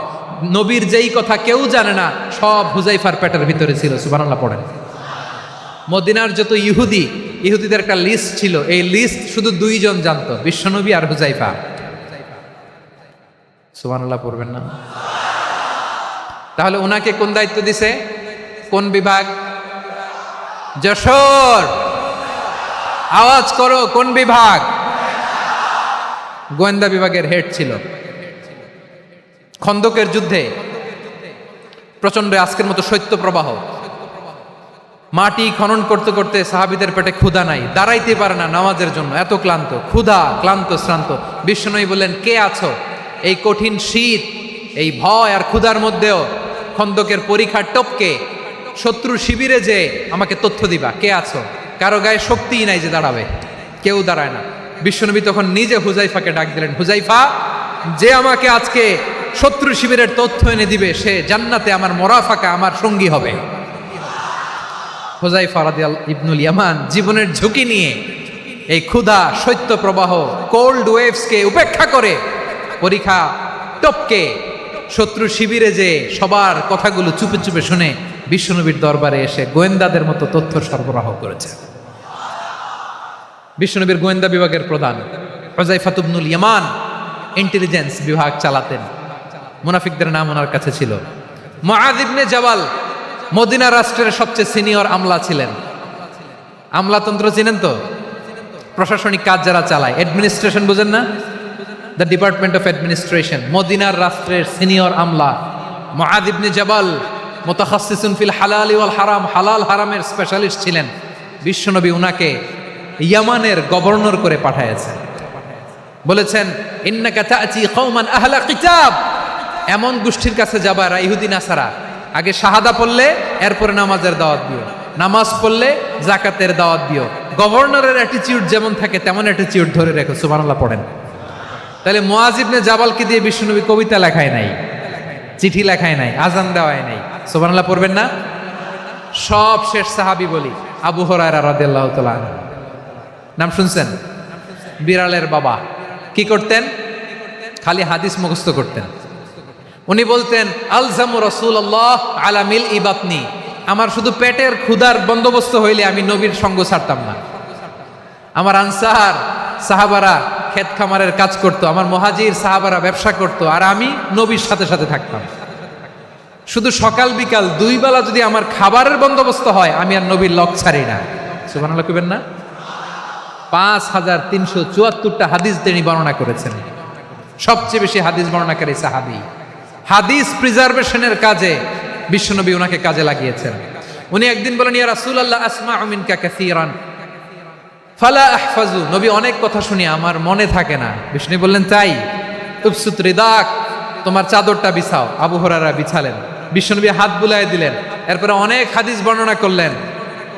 আবু হুরায়রা বলে তারপর থেকে বিশ্বনবী যাই বর্ণনা করে আমি শুনি আর একটাও বলি না। এখন সুবহানাল্লাহ। বিশ্বনবী ওনাকে হাদিস প্রিজার্ভেশন, নবীর এই যে লক্ষ্য হাদিস প্রিজার্ভেশনের এই দায়িত্ব দিয়েছেন সাইয়েদনা আবু হুরায়রা রাদিয়াল্লাহু তাআলা আনহুকে। প্রিয় ভাইরা, তাহলে 10 জন সাহাবীর কথা যে বললাম, আপনারা কি খেয়াল করেছেন কত বড় ট্যালেন্ট হান্টার, চৌকস ট্যালেন্ট হান্টার ছিল আমার নবী। এক একজনের এক এক ট্যালেন্ট, এক এক কাজে অ্যাসাইন করেছেন, এক একজনকে এক এক দায়িত্ব দিয়েছেন, এক একজনের প্রতিভাকে এক একভাবে বিকশিত হওয়ার সুযোগ দিয়েছেন। আওয়াজ করে বলেন ঠিক কি না? এখন আমার পর্দার আড়ালে আমার মায়েরা বলবে এতগুলো পুরুষ সাহাবীর কথা বললো, নারী সাহাবীরা কি কিছু করে নাই? হ্যাঁ, একজন নারী সাহাবীর কথা বলে মোনাজাত হবে, দোয়া ছাড়া কেউ যাব না। রুফাইদা আল আসলামিয়া রাদিয়াল্লাহু তাআলা আনহা, ওনার বাবার নাম সাআদ আল আসলামি। বিশ্বনবী কি খেয়াল করলেন দেখেন, সাআদ ছিল মদিনার বড় ডাক্তার। এই নারী সাহাবী রুফাইদা বাবার কাছ থেকে চিকিৎসা বিদ্যা শিখেছেন। যখন শিখছে বিশ্বনবী দেখলেন আমার তো প্রতি সপ্তাহে সপ্তাহে যুদ্ধে আহত সাহাবীদের সেবা দিবে কে? বিশ্বনবী রুফাইদাকে বললেন রুফাইদা তুমি মসজিদে নববীর পাশে একটা মেডিকেল ক্যাম্প করো। এই যে সাকিনা আদ্দিন মেডিকেলের আমার ছাত্রী বন্ধুরা শুনে রাখো, তোমাদের আইকন হচ্ছে রুফাইদা আল আসলামিয়া। বিশ্বনবীর ডিরেকশন অনুযায়ী তিনি মসজিদে নববীর পাশে একটা মেডিকেল ক্যাম্প করলেন এবং আহত সাহাবাদের চিকিৎসা উনি ওনার টিম নিয়ে দিতেন। বিশ্বনবীর পরামর্শে উনি আনসারি এবং মুহাজির মহিলা সাহাবীদেরকে নিয়ে একটা স্পেশাল মেডিকেল টিম গঠন করলেন। খায়বার যুদ্ধে 7ম হিজরিতে যখন বিশ্বনবী যায় উনি ওনার টিম নিয়ে আসলেন, বললেন ইয়া রাসূলুল্লাহ আমরা তো তলোয়ার চালাতে পারি না, আমরা তো তীর মারতে পারি না, আপনি যদি অনুমতি দেন খায়বার অভিযানে আমি আমার টিম নিয়ে মেডিকেল টিমের সেবাটা সার্ভিসটা দিতে চাই। পড়েন সুবহানাল্লাহ। বিশ্বনবী অনুমতি দিলেন, যোদ্ধা সাহাবীদের সাথে রুফাইদা আল আসলামিয়া উনিও মেডিকেল টিম নিয়ে অগ্রসর হলেন।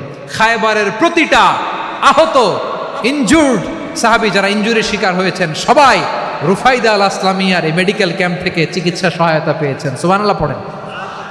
দেখেন কিভাবে বিশ্বনবী ট্যালেন্ট বাছাই করতেন। আপনি অবাক হবেন, বাহরাইনের মেডিকেল ইউনিভার্সিটিতে রুফাইদা আল আসলামিয়া মেডিকেল প্রাইজ অ্যাওয়ার্ড প্রতি বছর দেয়া হয়।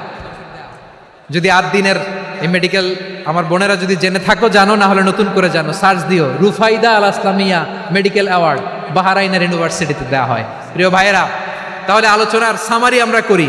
বিশ্বনবী যার যেখানে ট্যালেন্ট তাকে ওইখানে কাজে লাগাতেন। আওয়াজ করে বলেন ঠিক কিনা?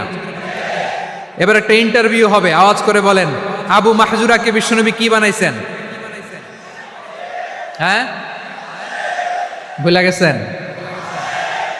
সামনের চুলে হাত দিয়ে বিশ্বনবী কি সুন্দর গলায় আজান শিখালেন। মুয়াজ্জিন জায়েদ বিন সাবিতকে একাডেমিক প্রজেক্টের দায়িত্ব দিয়েছেন। তিনি ছিলেন বিশ্বনবীর দোভাষী ব্যক্তিগত সচিব। Musab ibn Umair, the first ambassador of Islam. Abdullah ibn Abbas, উম্মার বড় শিক্ষাবিদ মুফাসসির। আব্দুল্লাহ ইবনে মাসউদ,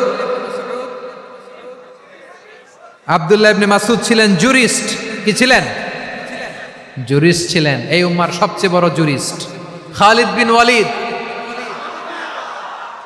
সেনাপ্রধান। হাসান বিন সাবেত,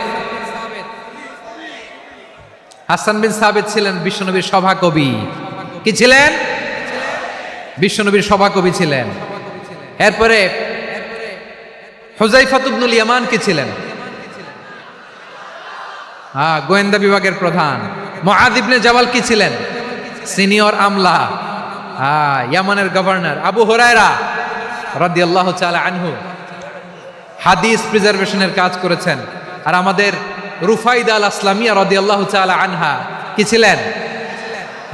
নার্স ছিলেন। নার্স হয়ে মেডিকেল সেবা দিয়েছেন। প্রিয় ভাইরা, পুরো আলোচনার যদি সামারি করি তাহলে বিশ্বনবী যেভাবে হিউম্যান রিসোর্সকে ম্যানেজ করেছেন, যার যেখানে প্রতিভা কাজে লাগিয়েছেন, আমরাও যদি করি আমাদের বাংলাদেশের চিত্র আমরা পাল্টে যেতে পারবো। আমরা শুরুতে শুনেছি মানুষের আছে অসীম সম্ভাবনা, প্রতিটা মানুষ অনন্য। যত্ন নিলে, যথাযথ পরিচর্যা করলে মানুষ বিশ্ব জয় করতে পারে, ঠিক কিনা? আমাদের হাফেজে কোরআনের সামনে দাঁড়াতে পারে এমন কোনো হাফেজে কোরআন আল্লাহর জমিনে জন্ম হয় না। গোটা বিশ্ব কাঁপিয়ে তারা সেরা। আমাদের ক্রিকেটাররা সেরা, আমাদের তৈরি পোশাক শিল্প সেরা। এরকম অনেক অনেক সেরা জিনিস আছে, আমরা এগুলোর নার্চারিং করতে পারি নাই, পরিচর্যা করতে পারি নাই, সঠিক তারবিয়াতের অভাব। তাহলে মানুষের অসীম সম্ভাবনাকে কাজে লাগাতে হবে, ঠিক কিনা বলেন? ইউনুস গভর্নমেন্টকে আমি বলবো, অল্প সময়ের জন্য আপনারা এসেছেন, সংস্কারও করতে হবে, আবার নির্বাচনও করতে হবে। সব সংস্কার হতে করতে পারবেন না, যতটুকু পারবেন এর মধ্যে আমাদের যে হিউজ ম্যান পাওয়ার, আমাদের যে মানব সম্পদ, হিউম্যান রিসোর্স, এটাকে ডেভেলপ করে আপনাদের যেতে হবে। যেটা পারবেন না সেটাকে পরবর্তী নির্বাচিত গভর্নমেন্টের কাছে রেখে যেতে হবে, যে তারা যেন করে, তাদের কাছে আপনারা এটা রেখে যাবেন। তাহলে মানুষ চাইলে বিশ্ব জয় করতে পারে। আর মানুষকে হারাতে পারে কেউ? জোরে বলো যশোর, মানুষকে হারাতে পারে কেউ? আল্লাহ আমাদেরকে জনসংখ্যা দিয়েছেন প্রিয় ভাইয়েরা। এই জনসংখ্যা অনেক বড় সম্পদ, এটা আমাদের জন্য অভিশাপ নয়, আশীর্বাদ। আমাদের জনসংখ্যাকে যদি আমরা জনশক্তিতে রূপান্তর করতে পারি, আজকে বাংলাদেশ যে অবস্থানে দাঁড়িয়ে আছে, বাংলাদেশ তার 20 গুণ উন্নতির শিখরে চলে যাবে। চিল্লায় বলো ঠিক কিনা? আমাদের শ্রমিক ভাইয়েরা বাইরে কাজ করে, আমাদের শ্রমজীবী ভাইয়েরা, প্রবাসীরা, তাদের ব্যাপারে গুরুত্ব দিতে হবে। আমাদের শ্রমের দাম সবচেয়ে কম, সবচেয়ে কম। তারা এম্বাসিতে গুরুত্ব পায় না, এয়ারপোর্টে গুরুত্ব পায় না। এই সরকার অবশ্য তাদেরকে অনেক গুরুত্ব দিচ্ছে। আমাদের অদক্ষ শ্রমিককে যখন আমরা দুবাই পাঠাই, অল্প বেতন পায়, কিন্তু ইন্ডিয়ানরা দক্ষ শ্রমিক পাঠাইলে তার 3 গুণ বেতন পায়। আমরা আমাদের শ্রমিকদেরকে অদক্ষভাবে আর পাঠাতে চাই না, দক্ষ শ্রমিক পাঠিয়ে আমরা রেমিটেন্সের বন্যা বইয়ে দেব। আমাদের শ্রমিকদের পাঠানো রেমিটেন্সের টাকায় সচল থাকে আমার দেশের অর্থনীতির চাকা। তাদেরকে সবচেয়ে গুরুত্ব দিতে হবে। আমরা পেয়েছি ফ্রিডম ফাইটার, মুক্তিযোদ্ধা, আর আমার প্রবাসী ভাইরা হচ্ছে রেমিটেন্স ফাইটার। জোরে বলো ঠিক কিনা? তাহলে আমাদের এই জনশক্তিকে জনসম্পদে ট্রান্সফর্ম করতে হবে, ঠিক কিনা বলেন? সরকার জনগণকে এভাবে পলিশ করতে হবে। মা বাবারা ছেলে মেয়েদের মধ্যে কার কোন যোগ্যতা, তাকে ওইভাবে কাজে লাগাতে হবে। সবার A+ পাওয়ার কোনো দরকার নেই। আমাদের দেশে একটা টেন্ডেন্সি আছে, পরীক্ষায় A+ না পাইলে কই তুই কি করলি, পাশের বাড়ির ছেলে A+ পাইছে, যা ওর পা ধোয়া পানি খা। কি খা? তা আমি ভাবছি যে পা ধোয়া, A+ পাওয়া ছেলেদের পা ধোয়া পানির একটা পানির ব্র্যান্ড বানাইতে হবে। এরকম লেখা থাকবে, A+ পাওয়া ছেলেদের পা ধোয়া পানি। খাওয়া নাই, এগুলার খাওয়া নাই। ওরে আল্লাহ A+ পাওয়ার জন্য বানাইছে, আর আপনার ছেলেকে এই A+ গুলারে নিয়ন্ত্রণ করার জন্য আল্লাহ বানাইছে। ওকে দিয়ে আল্লাহ কি করবে আপনি জানেনই না। একটা A+, একটা A গ্রেড একটা মানুষের জীবনকে ঠিক করে দিতে পারে না। আপনার ছেলেকে আল্লাহ অন্যদিকে যোগ্যতা দিয়েছে। ওদের মনোবল ভাঙবেন না, খবরদার, খবরদার। ছেলে মেয়েদের মনোবল ভাঙবেন না। যাকে দিয়ে যেটা হবে তাকে দিয়ে সেটা করতে হবে, তার প্রতিভাকে সেভাবে কাজে লাগাতে হবে। তাহলে বাংলাদেশ আমাদের এই জনসংখ্যা জনসম্পদে রূপান্তরিত হবে। আমাদের সরকারের তত্ত্বাবধানে আমাদের 18 কোটি জনগণ দক্ষ জনশক্তিতে রূপান্তরিত হোক, আমরা চাই কি চাই না? আমরা ভালো মানুষ, শ্রেষ্ঠ মানুষ হতে চাই কি চাই না? ওই জাপানিজদের মতো সৎ, ওই ইউরোপিয়ানদের মতো কালচার্ড, আমাদেরকে আল্লাহ তাআলা কোরআন সুন্নাহ অনেক কিছু দিয়েছেন। যেহেতু বর্তমানে আমরা দেখছি তারা সৎ, তাদের মধ্যে ভ্যালু আছে, সেগুলো আমাদের মধ্যে আনার দরকার আছে না নাই?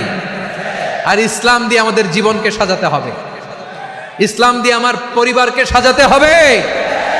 ইসলাম থেকে, কোরআন থেকে প্রেসক্রিপশন না নিলে জীবন সুন্দর হবে না। কোরআন থেকে প্রেসক্রিপশন না নিলে সমাজ সুন্দর হবে না। কোরআনের প্রেসক্রিপশন না মানলে রাষ্ট্র সুন্দর হবে না। কোরআনের প্রেসক্রিপশন অ্যাপ্লাই না করলে শুধু দুর্নীতি দমন কমিশন দিয়ে দুর্নীতি বন্ধ করা যাবে না। এজন্য কোরআনের আইন আমরা চাই কি চাই না? প্রিয় ভাইয়েরা, হিউম্যান রিসোর্স ডেভেলপমেন্ট, মানব সম্পদের উন্নয়ন, আমাদের সরকার যেন এদিকে নজর দেয়। আমরা যেন এই ব্যাপারে যত্নবান হয়ে উঠি। যাকে আল্লাহ যে যোগ্যতা দিয়েছে, এই যোগ্যতা দিয়ে আমরা যেন ইসলামের জন্য, দেশের জন্য কাজ করি। আমরা যেন আমাদের স্কিল ডেভেলপ করি, আমাদের পটেনশিয়ালকে ডেভেলপ করি। মোরালিটি, ভ্যালিউজ নিয়ে শায়েখ আহমদুল্লাহ আলোচনা করেছেন, এগুলো দিয়ে যেন আমরা আমাদেরকে সাজাই। আল্লাহ তাআলা আমাদের দেশকে তুমি নিরাপদ করো, আমরা পড়ি আমিন। হিউম্যান রিসোর্স ডেভেলপমেন্ট অনেক জনগুরুত্বপূর্ণ বিষয়, খুব সেন্সিটিভ বিষয়, বুঝতে হবে। যশোরের স্মার্ট ছেলেরা, এই যে আমি যাদেরকে দেখতে পাচ্ছি, all are the Gen Z of Jessore. যারা জেন জি, ওরা স্মার্ট, ওরা ইশারা ইঙ্গিতে কাজ করে। এই যে পুরো গদি উল্টায় দিছে, ঠিক কিনা? 24-এর ছাত্র নাগরিক অভ্যুত্থান আমাদের দেখিয়ে দিচ্ছে কিভাবে চোখের ইশারায় গদি উল্টে দিতে হয়। তো এই জেনজিদের নিয়ে বসেছি, ওরা তো স্মার্ট, ওরা ডিস্টার্ব করবে না। মেহরবানি করে আমার সাথে কানেক্ট করো, 1 to 1, brain to brain, eye to eye, eye contact করো আমার সাথে, তাকাও। কষ্ট হলো আমার দিকে তাকাও, আওয়াজ করা যাবে না, আমার দিকে তাকাও। প্রিয় ভাইয়েরা, হিউম্যান রিসোর্স ডেভেলপমেন্টের ব্যাপারে কিছু কথা বলবো। এই যে আমাদের বিশাল জনসংখ্যা, এই জনসংখ্যাকে কি করে জনসম্পদে রূপান্তরিত করা যায়, এ ব্যাপারে কথা বলবো। আমি সূরাতু বনী ইসরাইলের 70 নম্বর আয়াত তেলাওয়াত করেছি। এই আয়াতের আলোকে কিছু কথা আমি আপনাদের সামনে বলবো। আল্লাহ তাআলা ইরশাদ করছেন, ওয়ালাকাদ কাররামনা বনী আদম ওয়া হামালনাহুম ফিল বাররি ওয়াল বাহরি ওয়া রাযাকনাহুম মিনাত তাইয়্যিবাত ওয়া ফাদ্দালনাহুম আলা কাসীরিম মিম্মান খালাকনা তাফদীলা। পড়েন আল্লাহু আকবার। রব্বুল আলামিন বলেন, ওয়ালাকাদ কাররামনা বনী আদম, আমি বনী আদমকে সম্মানিত করেছি, বনী আদমকে মর্যাদা দিয়েছি। ওয়া হামালনাহুম ফিল বাররি ওয়াল বাহর, বনী আদমকে জলে, স্থলে, স্থলে এবং সমুদ্রে চলাচলের বাহন দিয়েছি। ওয়া রাযাকনাহুম মিনাত তাইয়্যিবাত, তাদেরকে পবিত্র রিজিকের বন্দোবস্ত করেছি। ওয়া ফাদ্দালনাহুম আলা কাসীরিম মিম্মান খালাকনা তাফদীলা, আর আমি আল্লাহ যাদেরকে সৃষ্টি করেছি তাদের মধ্য থেকে বনী আদমকে আমি শ্রেষ্ঠ বানিয়েছি। আমরা শ্রেষ্ঠ, আমরা আশরাফুল মাখলুকাত। আমরা কি? এই যে এমনি চিল্লাচিল্লি করে, জিজ্ঞেস করলে বলে না। আমরা আশরাফুল মাখলুকাত। আমরা কি? শ্রেষ্ঠ, সবার চেয়ে সেরা। আমাদের মতো করে আল্লাহ কাউকে বানায় নাই। 2 পায়ে ভর করে, শির দ্বারা এরকম স্ট্যান্ড রেখে মাথা উঁচু করে দাঁড়াতে পারে এরকম কোন প্রাণী পৃথিবীতে আছে? এজন্য আল্লাহ বলেন, ওয়ালাকাদ কাররামনা বনী আদম, আমি বনী আদমকে সম্মানিত করেছি, তাদেরকে আমি মর্যাদা দিয়েছি। তাদেরকে আমি যত মর্যাদা দিয়েছি, আমার কোন সৃষ্টিকে এত মর্যাদা দেই নাই। পড়েন সুবহানাল্লাহ। I have dignified the status of the sons of Adam. আদমের সব সন্তানের মর্যাদা আমি বাড়িয়েছি। আল্লাহ এখানে বলেননি ওয়ালাকাদ কাররামনাল মুমিনিন, আমি মুমিনের মর্যাদা বাড়িয়েছি, বলেছেন? আল্লাহ এখানে বলেন নাই ওয়ালাকাদ কাররামনাল মুসলিমিন, আমি মুসলিমের মর্যাদা বাড়িয়েছি। আল্লাহ বলেছেন ওয়ালাকাদ কাররামনা বনী আদম, আমি বনী আদমের সম্মান বাড়িয়েছি, হোক সে মুমিন কিংবা কাফের, মুসলিম কিংবা মুশরিক, আস্তিক কিংবা নাস্তিক, আরব কিংবা অনারব, যেই হোক না কেন আদম সন্তান সবগুলার মর্যাদা বাড়ায় দিয়েছে কে? সবার মর্যাদা আল্লাহ বাড়িয়েছে, মানুষ হিসেবে মর্যাদা। বিশ্বনবী সাল্লাল্লাহু আলাইহি ওয়াসাল্লাম ইহুদির লাশ দেখে দাঁড়িয়ে গেলেন। কার লাশ? আমার যশোরের ভাইয়েরা আওয়াজ করে বলুন, কার লাশ? ইহুদির লাশ দেখে দাঁড়ায় গেলেন। সাহাবারা বললেন, ইয়া রাসূলুল্লাহ, আপনি দাঁড়ালেন যে, এটা তো ইহুদির লাশ। বিশ্বনবী বললেন, আওয়ালাইসাত নাফসান, এটা কি মানুষ নয়? এটা হোক ইহুদি হোক খ্রিস্টান, এটা তো মানুষ। আমি মানুষ দেখে দাঁড়িয়েছি। আই স্যালিউট দ্য হিউম্যানিটি, আমি মানবতাকে সম্মান করেছি। পড়েন সুবহানাল্লাহ। তাহলে এই জমিনে মানুষের মর্যাদা বেশি, হোক আস্তিক হোক নাস্তিক, হোক মুমিন কিংবা কাফের। আদমের সন্তান হলে, মানুষ হলেই তার মর্যাদা বাড়িয়েছে কে? আমার কলিজার টুকরা যশোরের ভাইয়েরা, মানুষের মর্যাদা আল্লাহ এত বাড়িয়েছেন, মানুষ জীবিত থাকলেও যেমনি মর্যাদাবান, মরে গেলেও মর্যাদাবান। সুবহানাল্লাহ পড়েন। মানুষ মরে গেলে এই ডেড বডিটা কি হয়? পচে যায়, গলে যায়, মাটির সাথে মিশে যায়। তাই বলে আপনি ডেড বডির সাথে যাচ্ছে তাই করতে পারবেন না। পারবেন? কেউ যদি অন্যায় করে, তাকে যদি আপনি শাস্তির আওতায় আনেন, যা মনে চায় করতে পারবেন না। তারা আগুন দিয়ে পোড়াতে পারবেন না, নাক কাটতে পারবেন না, কান কাটতে পারবেন না, অঙ্গ বিকৃতি করতে পারবেন না। কারণ মানব জাতির মর্যাদা স্বয়ং দিয়েছে কে? ডেড বডি পচে যাবে, গলে যাবে। তারপর ইসলাম বলে, না, খবরদার, এই মরা লাশটারও একটা মর্যাদা আছে না নাই? ইসলাম বলে এই লাশটা গলে যাবে, পচে যাবে, কিন্তু এটার অমর্যাদা করো না। কর্পূর দিয়ে, খেজুর পাতা দিয়ে, এটাকে ওয়ার্ম ওয়াটার দিয়ে, গরম পানি দিয়ে ধৌত করো। সাদা শুভ্র ধবধবে কাপড় দিয়ে লাশটাকে তুমি কাভার করো। তারপরে খাটিয়ার মধ্যে লাশটাকে রেখে বিশাল একটা প্রোগ্রাম করো, একটা ফিউনারাল প্রোগ্রাম করো। ওই প্রোগ্রামের ডানে বায়ে পেছনে লাশটারে রাখলে হবে না, প্রোগ্রামের একেবারে সামনটাতে তুমি লাশটাকে রাখো। সুবহানাল্লাহ। একটা ফিউনারাল প্রোগ্রাম করতে হবে, তাকে শেষ বিদায় জানাতে হবে, যেটাকে আমরা জানাজা বলি। কি বলি? জানাজা মানে মাইয়েতের জন্য দোয়া, তার জন্য দোয়া করা হয়। তাকে একটা সিস্টেমেটিক অর্ডারে কবরে রাখা হয়, সুন্দরভাবে সেটাকে কবরস্থ করা হয়, মাটি দেয়া হয়, পানি দেয়া হয়। তার মানে মরে গেলেও মানুষের সম্মান বাড়ায় দিয়েছে কে? এজন্য আল্লাহ বললেন, ওয়ালাকাদ কাররামনা বানি আদম, বনি আদমের সম্মান মর্যাদা আমি আল্লাহ বাড়িয়ে দিয়েছি। মানুষের সম্মানে তুমি কখনো আঘাত করো না, ঠিক কি না? তাহলে ভাই, প্রথম মেসেজ হচ্ছে, the first and foremost message tonight to the people of Jessore. আল্লাহ বলেন, I have dignified the status of son of Adam. আমি বনি আদম সবার মর্যাদা বাড়িয়ে দিয়েছি, হোক আস্তিক নাস্তিক, হোক কাফের কিংবা মুশরিক, তার মর্যাদা বাড়াই দিছে কে? যখন বন্যা হয়, আমরা ত্রাণ নিয়ে যাই, আমরা শুধু মুসলমানদেরকে ত্রাণ দেই নাকি? হ্যাঁ, আমরা মুসলমানকেও দেই, অমুসলমানকেও দেই, হিন্দুকেও দেই, বৌদ্ধকেও দেই। যেখানেই মানবতা বিপন্ন, সেখানে ইসলামের হেল্পিং হ্যান্ড আছে না নাই? সুবহানাল্লাহ। কি দিন আমরা পেয়েছি, কি বিধান আমরা পেয়েছি। ওয়ালাকাদ কাররামনা বানি আদম, আমি বনি আদমকে সম্মানিত করেছি। এরপর আল্লাহ বললেন, ওয়া হামালনাহুম ফিল বাররি ওয়াল বাহর, মানুষকে স্থলে এবং সমুদ্রে চলাচলের বাহন আমি দিয়েছি। স্থলে কিভাবে চলবে, জলে কিভাবে চলবে, এই বাহনের ব্যবস্থা করেছে কে? এই জেনজি, এই সামড়া, ইরাম করতেছো কিসের জন্য? হ্যাঁ, ইরাম করলে চলবি? হ্যাঁ, বস বস বস, আওয়াজ করতেছো কেন? দিবা না, কথা বলতে দিবা না আমাকে? তো এইটা বুঝি তোমাদের ভালোবাসার নমুনা? তোমাদের ভালোবাসার কারণে যদি আমি কোথাও দাঁড়াতেই না পারি, কোথাও বসতে না পারি, কোথাও দুটা কথা বলতে না পারি, এই ভালোবাসা দিয়ে কি হবে আমার? বরং ঘামতে ঘামতে ঘর্মাক্ত হব, রক্তাক্ত হব।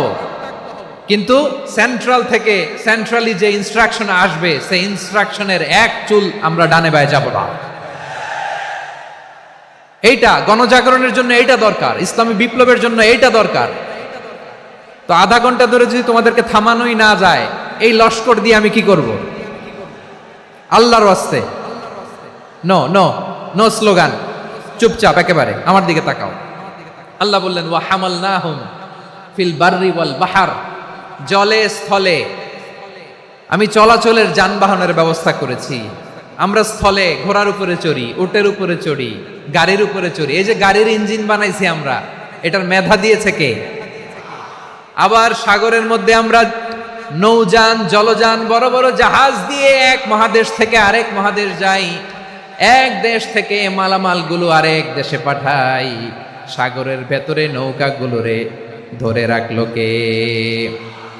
ওয়াল ফুলকিল্লাতী তাজরি ফিল বাহরি বিমা ইয়ানফাউন নাস। মানুষের উপকার আছে এরকম সরঞ্জামাদি নিয়ে সাগরের উপরে বিশাল বিশাল জলযানগুলো চলে, এগুলো ডুবে যায় না, কাত হয়ে যায় না, পড়ে যায় না। এগুলোকে স্থিতিস্থাপকতাকে ঠিক করে রাখলো কে? আপনারা জাহাজ দেখেছেন? জাহাজ, হ্যাঁ, বাড়ি চট্টগ্রাম হইলে দেখতে পারতেন। দেখছেন? বিশাল বিশাল জাহাজ, বিশাল জাহাজ মালামাল নিয়ে এক মহাদেশ থেকে আরেক মহাদেশে যায়। গত মাসে আমার জাপান সফর ছিল। এই যে বাংলাদেশে যে গাড়িগুলো চালান, বেশিরভাগ গাড়ি আসে কিন্তু জাপান থেকে। হাজার হাজার গাড়ি একটা জাহাজ বহন করতে পারে, হাজার হাজার গাড়ি। এটার সাগরের মধ্যে ভাসাইলো কে? সবাই বলুন, ভাসালো কে? হাজার হাজার গাড়ি নিয়ে জাপানিজ গাড়িগুলো আমাদের চট্টগ্রামের এয়ারপোর্টের বন্দরে ভিড়ে।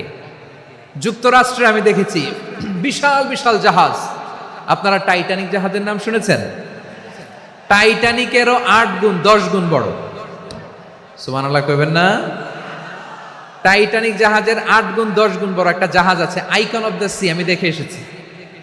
রয়্যাল ক্যারিবিয়ান দেখে এসেছি। সাগরের সামনে জেটিতে যখন দাঁড়ালাম, জাহাজটা যখন যায়, আমার মনে হচ্ছে একটা শহর, গোটা শহর, the entire city is floating on the water. পুরো একটা শহর মনে হয় পানির উপর দিয়ে ভেসে যাচ্ছে। পড়েন সুবহানাল্লাহ। এই যে আইকন অফ দ্য সি, এই ক্রুজ, এই জাহাজটা, এটার ভিতরে স্টেডিয়াম আছে। কিসের ভিতরে স্টেডিয়াম? কথা বুঝে নাই বোধহয়। স্টেডিয়াম কিসের ভিতর? সুইমিং পুল আছে, শপিং মল আছে, রেস্টুরেন্ট আছে, ক্লাব আছে, 3000 4000 রুম বিশিষ্ট, কক্ষ বিশিষ্ট হোটেল আছে। এই সবগুলোর নিয়ে এগুলো চলে সাগরের এই দোলার মধ্যে, জলোচ্ছ্বাসের মধ্যে। এই সাগরের ভেতরে এই জাহাজগুলোর ভাষায় রাখছে কে? সূরাতুর আর রহমানে আল্লাহ তাআলা বললেন, ওয়ালাহুল জাওয়ারিল মুনশাআতু ফিল বাহরি কাল আ'লাম ফাবিআইয়ি আলা, সবাই পড়েন, ফাবিআইয়ি আলাই রাব্বিকুমা তুকাযযিবান। পাহাড় সম বড় বড় জাহাজগুলো মাল বোঝাই করে সাগরের মধ্যে ভেসে বেড়ায়। এগুলো দিয়ে মালামাল বহন করা যায়, মানুষও এক দেশ থেকে আরেক দেশে যায়। এই জাহাজগুলোর সাগরের ভেতরে ভাসায় রাখলো কে?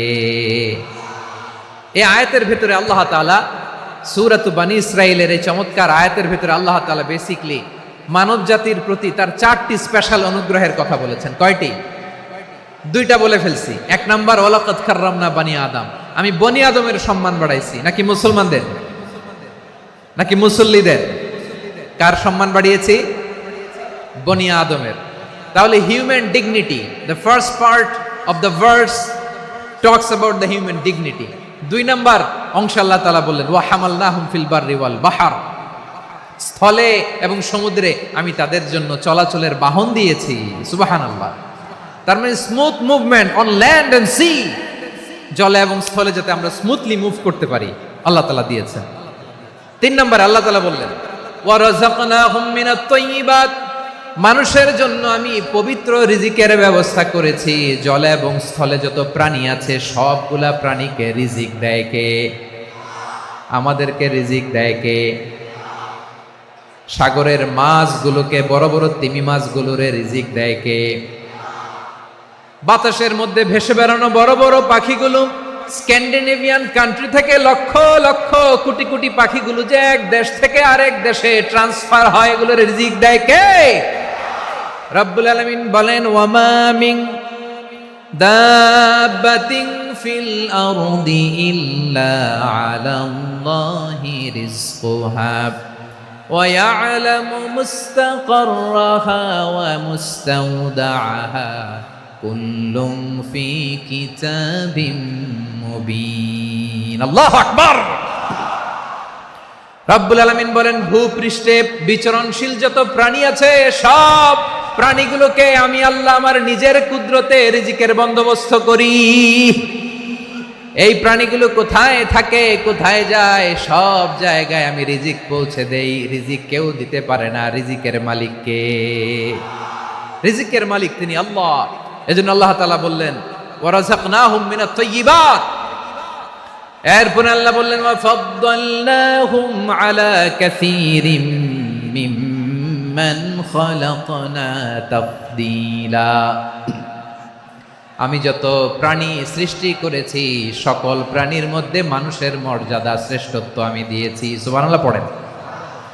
তাহলে এক নম্বরে আল্লাহ বললেন আমি বনি আদমের মর্যাদা বাড়ালাম। এরপরে বললেন স্থলে এবং সমুদ্রে চলাচলের জন্য যানবাহন দিলাম। 3 নম্বরে আল্লাহ বললেন পবিত্র রিজিকের ব্যবস্থা করে দিলাম। এরপরে আল্লাহ বললেন যত প্রাণী আছে, সৃষ্টি আছে, সবগুলার উপরে আমি মানুষকে শ্রেষ্ঠত্ব দিলাম। সুবহানাল্লাহ। তাহলে সবচেয়ে বেশি শ্রেষ্ঠত্ব মানুষের। কার? মানুষের। শুধু তাই নয় প্রিয় ভাইরা, আকাশ এবং জমিনে যা কিছু আছে সবকিছু মানুষের জন্য, মানুষের কল্যাণে, মানুষের প্রয়োজনে, মানুষের বশীভূত করে সৃষ্টি করেছেন কে? রব্বুল আলামিন বলেন, হুয়াল্লাযী খালাকা লাকুম মা ফিল আরদি জামিআ। এই জমিনের মধ্যে যা কিছু আমি আল্লাহ সৃষ্টি করেছি সব কিছু আমি মানুষের জন্য সৃষ্টি করেছি। পড়েন সুবহানাল্লাহ। হুয়াল্লাযী খালাকা লাকুম মা ফিল আরদি জামিআ। যা আছে সব আমাদের জন্য, সব আমাদেরকে সার্ভিস দেওয়ার জন্য, আমাদের উপকারের জন্য, আমাদের কল্যাণের জন্য। আওয়াজ করে সবাই পড়ুন আল্লাহু আকবার। অন্য আয়াতে আল্লাহ বললেন, ওয়াসাখখারা লাকুম মা ফিস সামাওয়াতি ওয়া মা ফিল আরদি জামিআম মিন ইন্না ফি যালিকা লাআয়াতিন লিকাউমি ইয়াতাফাক্কারুন।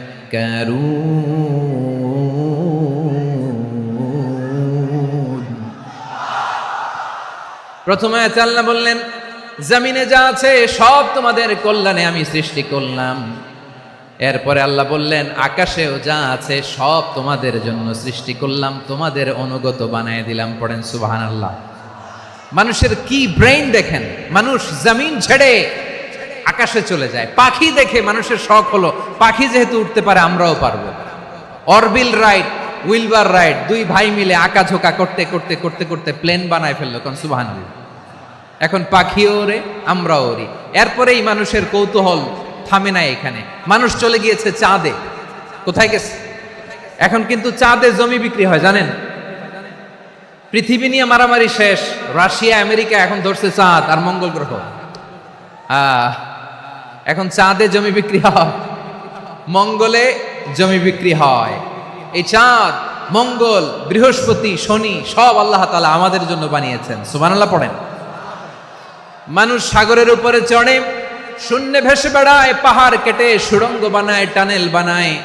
মানুষ ব্রডব্যান্ডের লাইন নিয়ে যায় সাগরের ভেতর দিয়ে, এক দেশ থেকে আরেক দেশে, এক মহাদেশ থেকে আরেক মহাদেশে। সুবহানাল্লাহ পড়েন।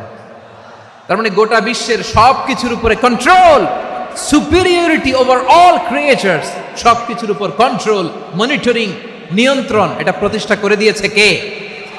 এজন্যই মানুষের শ্রেষ্ঠত্ব। ওয়ালাকাদ কাররামনা বানি আদম।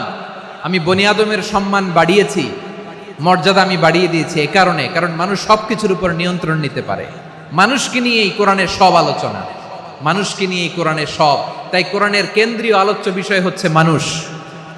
কোরআনের কেন্দ্রীয় আলোচ্য বিষয় কি? যশোরের ভাইয়েরা বুঝে থাকলে সবাই বলবেন কোরআনের কেন্দ্রীয় আলোচ্য বিষয় কি? এই যে আমি মূল আলোচনায় যাচ্ছি এখন।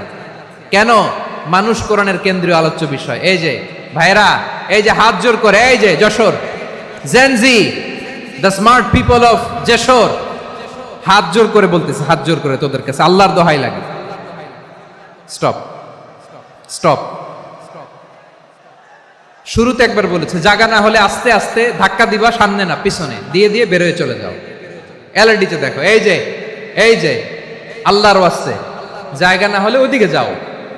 কোরআনের মাহফিলে বিশৃঙ্খলা, এটা কাফিরদের আলামত। কাফিররা শীষ দিত, শীষ।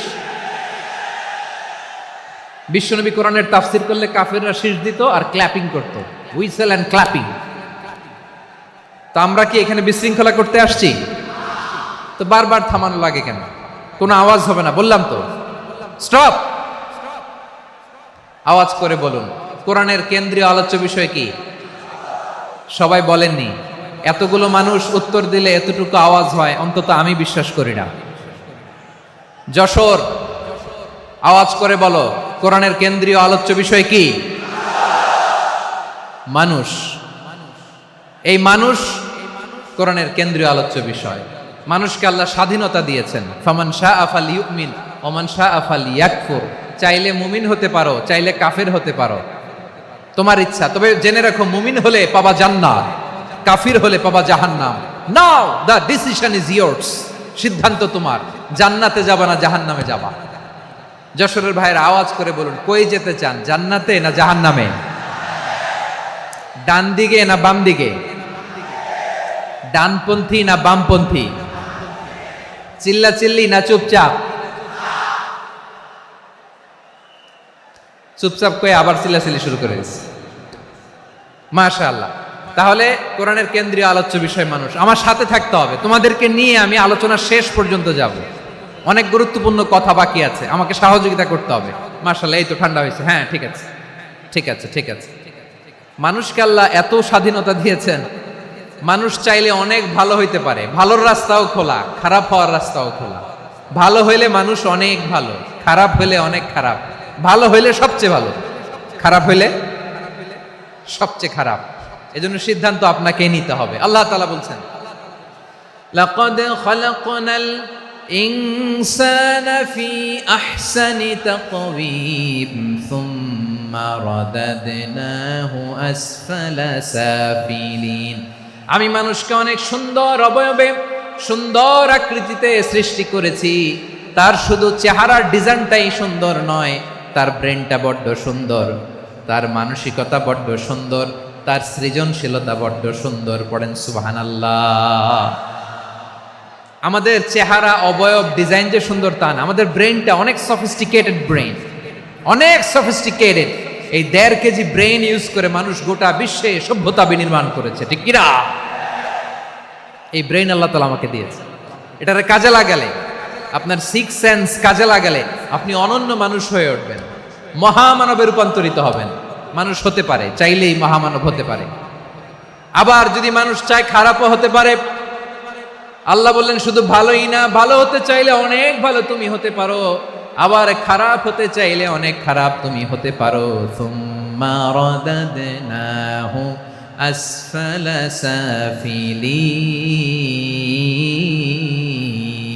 সাফিলিন।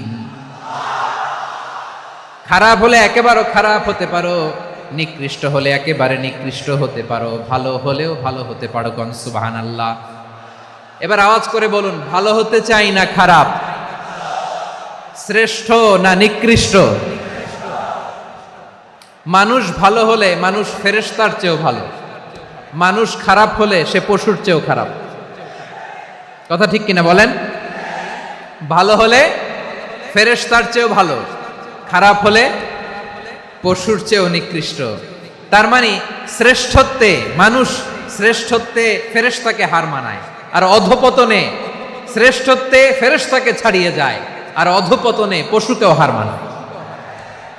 আই রিপিট, আমি আবারও বলছি, মানুষ শ্রেষ্ঠত্বে ফেরেশতাকে ছাড়িয়ে যায়, আর অধপতনে সে পশুকেও হার মানায়। আওয়াজ করে বলতে হবে ঠিক কিনা? এটার প্রমাণ কি? মানুষ শ্রেষ্ঠ হইলে যে ফেরেশতার চেয়েও সেরা, তার প্রমাণ কি?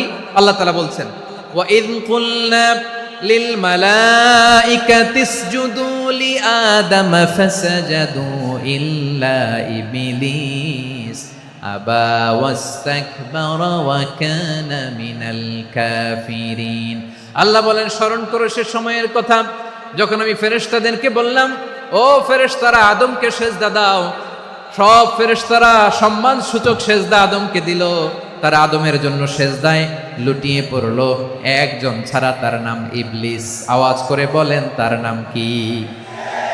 সে অহংকার প্রদর্শন করলো, সে কাফের হয়ে গেল, বাকি সব ফেরেশতারা সেজদা দিল। সুবহানাল্লাহ।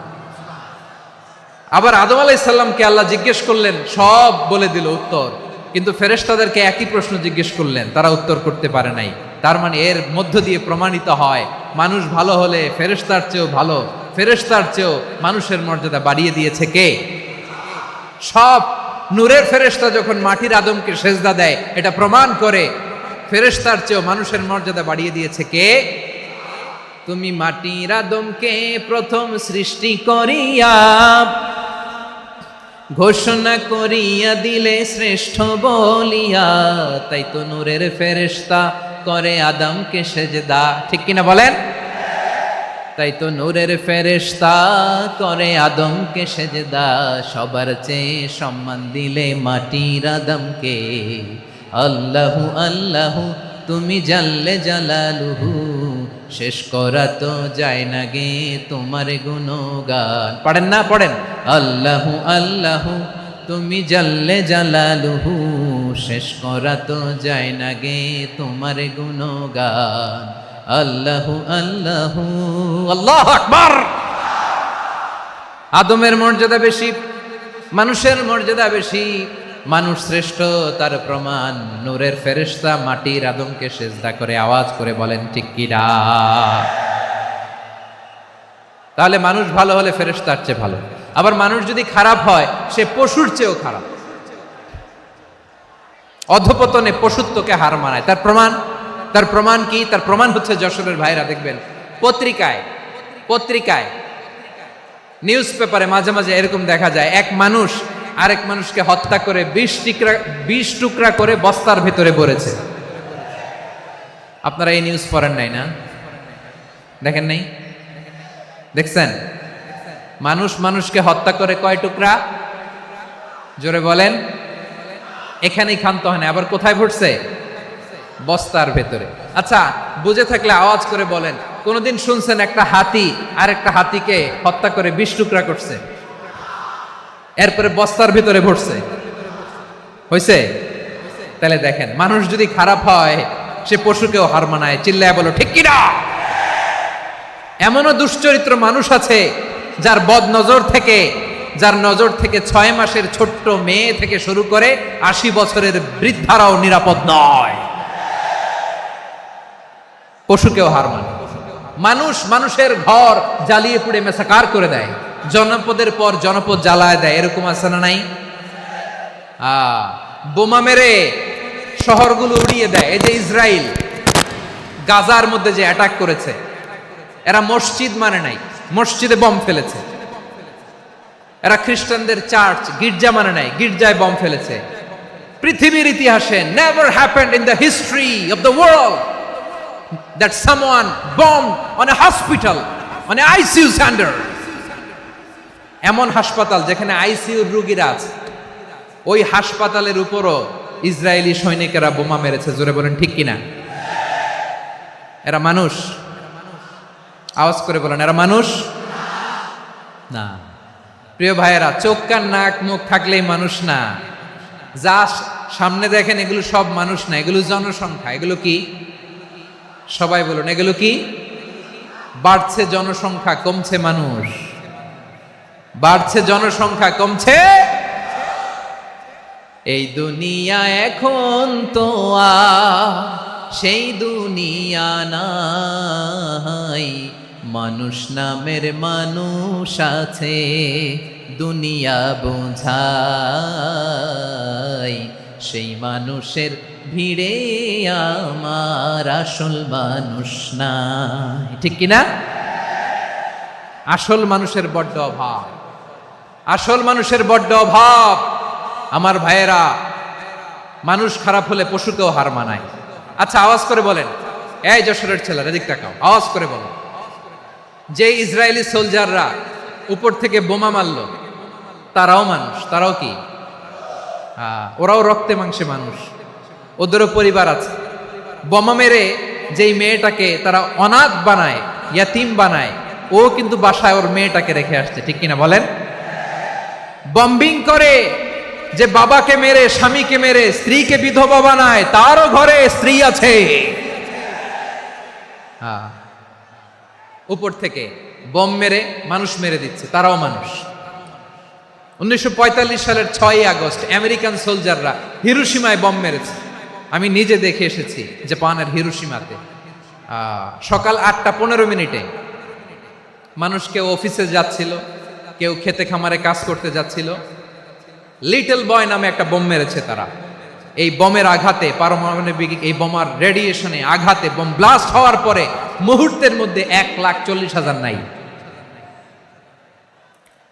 উপর থেকে যারা মারতেছে এরাও মানুষ, যাদেরকে মারলো তারাও।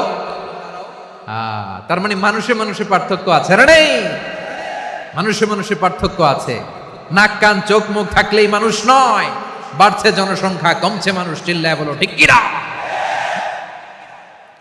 তাহলে আমরা বুঝলাম মানুষ ভালো হলে অনেক ভালো, খারাপ হলে অনেক খারাপ।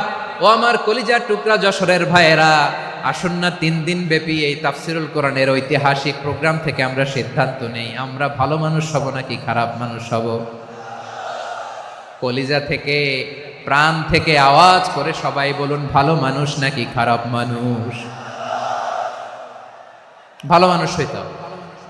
ভালো মানুষ যারা জগৎটাকে এনলাইটেন করবে, যারা এনলাইটেন করবে, যারা সত্যের বীর সেনানী হয়ে দাঁড়াবে, যারা সত্যের পক্ষে কথা বলবে, যারা জালিমের মসনদকে ভেঙে খান খান করে দেবে। এরকম হওয়ার দরকার আছে না নাই?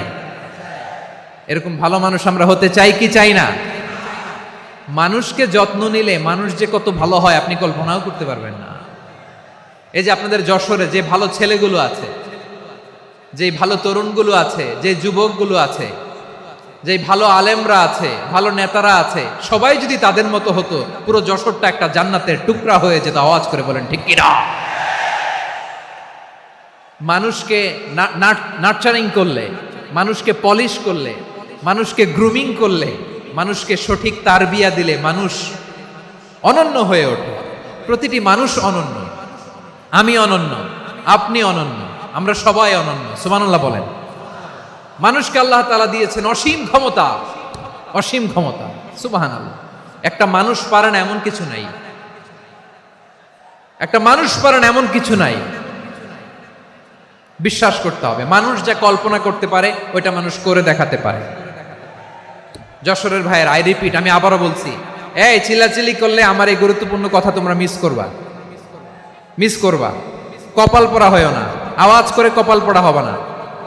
আমার দিকে তাকাও। মানুষ, মানুষ যা কল্পনা করতে পারে সেটা মানুষ করে দেখাতে পারে। তুমি তোমার কল্পনার রাজ্যকে সাজাও, তোমাকে হারাতে পারে এমন কোন শক্তি আল্লাহর জমিনে নাই। তোমার কি শক্তি, কি সম্ভাবনা তুমি জানোই না মিয়া। তুমি এদিকে তাকাও কেন? তোমার রাস্তা তো ওই দূরে। তুমি কোথায় যাবে, আল্লাহ তোমার টেনে কোথায় নিয়ে যাবে তুমি কিছুই জানো না। Plan big, dream big. কল্পনার শক্তিকে বড় করো। মানুষ যা কল্পনা করতে পারে মানুষ তা করে দেখাতে পারে। মানুষের কাছে অসাধ্য কিছু নাই মৃত্যু ছাড়া, এক্সেপ্ট ডেথ। মৃত্যু ছাড়া মানুষ সবকিছুকে জয় করতে পারে। মৃত্যু ছাড়া যে কোনো অসাধ্যকে সাধন করার ক্ষমতা মানুষকে দিয়ে দিয়েছে কে? হারার জন্য তোমার জন্মই হয় নাই, তোমার জন্ম হয়েছে জিতার জন্য, বিজয়ের জন্য তোমার জন্ম। মানুষের শুরুটাই হয় বিজয় দিয়ে। যশোর, আওয়াজ করে বলো, মানুষের শুরু হয় কি দিয়ে? আমরা যখন আমার পিতার পৃষ্ঠদেশে ছিলাম, পিতার পৃষ্ঠদেশ থেকে শুক্রাণু যখন মায়ের গর্ভদেশে যেয়ে পড়ে, কতটা শুক্রাণু ভ্রমণ শুরু করে জানো? 20 কোটি শুক্রাণু। একবার সিমেন আউট হলে সেখানে 20 কোটি শুক্রাণু থাকে, ভ্রমণ শুরু করে। শুক্রাণুর মধ্যে থেকে তুমি আমি আজকে এক বিকশিত শুক্রাণু মানব রূপে পৃথিবীতে এসেছি। সুবহানাল্লাহ। ওই 20 কোটি শুক্রাণুর প্রতিযোগিতায় সবাইরে পেছনে ফেলে সেদিন আমি সফল হয়েছিলাম, সেদিন আমি বিজয়ী হয়েছিলাম। সেদিন আমি এত ছোট ছিলাম, মাইক্রোস্কোপ দিয়েও আমার অস্তিত্ব টের পাওয়া যায় না। আমি এত তুচ্ছ ছিলাম, নগণ্য ছিলাম, আমার কান ছিল না, আমার চোখ ছিল না, আমার হাত ছিল না, আমার জন্য রিকমেন্ডেশন করার মতো মামু ছিল না, খালা ছিল না, কেউ ছিল না। তারপরেও ওই প্রতিযোগিতায়, ওই কম্পিটিশনে যখন আমারে কেউ হারাতে পারে নাই, আল্লাহর জমিনেও আমারে কেউ হারাতে পারে না। হারার জন্য তোমার জন্মই হয় নাই, তুমি আসছোই জিতার জন্য। সুবহানাল্লাহ। বিশ্বনবী বলেন, আন্নাসু মাআদিন কামাআদিনি যাহাবি ওয়াল ফিদ্দা খিয়ারুহুম ফিল জাহিলিয়াতি খিয়ারুহুম ফিল ইসলাম। Peoples are like mines of gold and silver. সোনার খনি, রূপার খনি, এর চেয়েও বড় খনি হচ্ছে এই মানব সম্পদের খনি। আওয়াজ করে বলেন আল্লাহু আকবার। আল্লাহ তাআলা এই সম্পদ আমাদেরকে দিয়েছে। বিশ্বনবী বলেন, মানুষ হচ্ছে খনির মতো। খিয়ারুহুম ফিল জাহিলিয়াতি খিয়ারুহুম ফিল ইসলাম। জাহিলি যুগে যারা সেরা, ইসলামেও তারা সেরা। ইদা ফাকুহু, যদি তারা বুঝবান হয় তাহলে তাদেরকে সেরা বানায় দিবে কে? তাহলে মানুষের চেয়ে সেরা কেউ হতে পারে? মানুষের চেয়ে অনন্য কেউ হতে পারে? মানুষকে কেউ হারাতে পারে? আওয়াজ করে বলো, তোমাকে কেউ হারাতে পারবে? এই সাহস জাগছে আজকের আলোচনা থেকে। আমি তুমি অনন্য, আমাকে তোমাকে হারায় দেওয়া এত সহজ না, ঠিক কিনা? একটা কথা জীবনের সাথে সেট করে নিতে হবে, আমি জিতি নয় শিখি, আমি কখনো হারি না। জীবনের সাথে সেট করে নাও, জেনজি অফ জেসর, আমি কখনো হারি না, আমি হয় জিতি নয় শিখি। চিল্লায় বলো ঠিক কিনা? আমি কখনো হারি না, আমার হারানো এত সোজা না। কি সাহস জাগছে? বুকে সাহস জাগছে? তাকবীর পড়ো, লিল্লাহে তাকবীর। তাহলে বিশ্বনবী বললেন, নাসু মাআদিন, মানুষ হচ্ছে খনি। এই ধাক্কা ধাক্কি, আমি জানি এগুলো ভালোবাসার ধাক্কা ধাক্কি, এজন্য আমি সহ্য করে নেই। এগুলো যে ভালোবাসার ধাক্কা ধাক্কি, এটা আমরা বুঝি। পৃথিবীর কোনো আইন, সিকিউরিটি, প্রটোকল দিয়ে এটারে মানানো যাবে না, কারণ এটা তো ভালোবাসা, লাভ। লাভ কোনো আইন কানুন দিয়ে বাধা যায় না, মানানো যায় না, ঠিক কিনা বলো?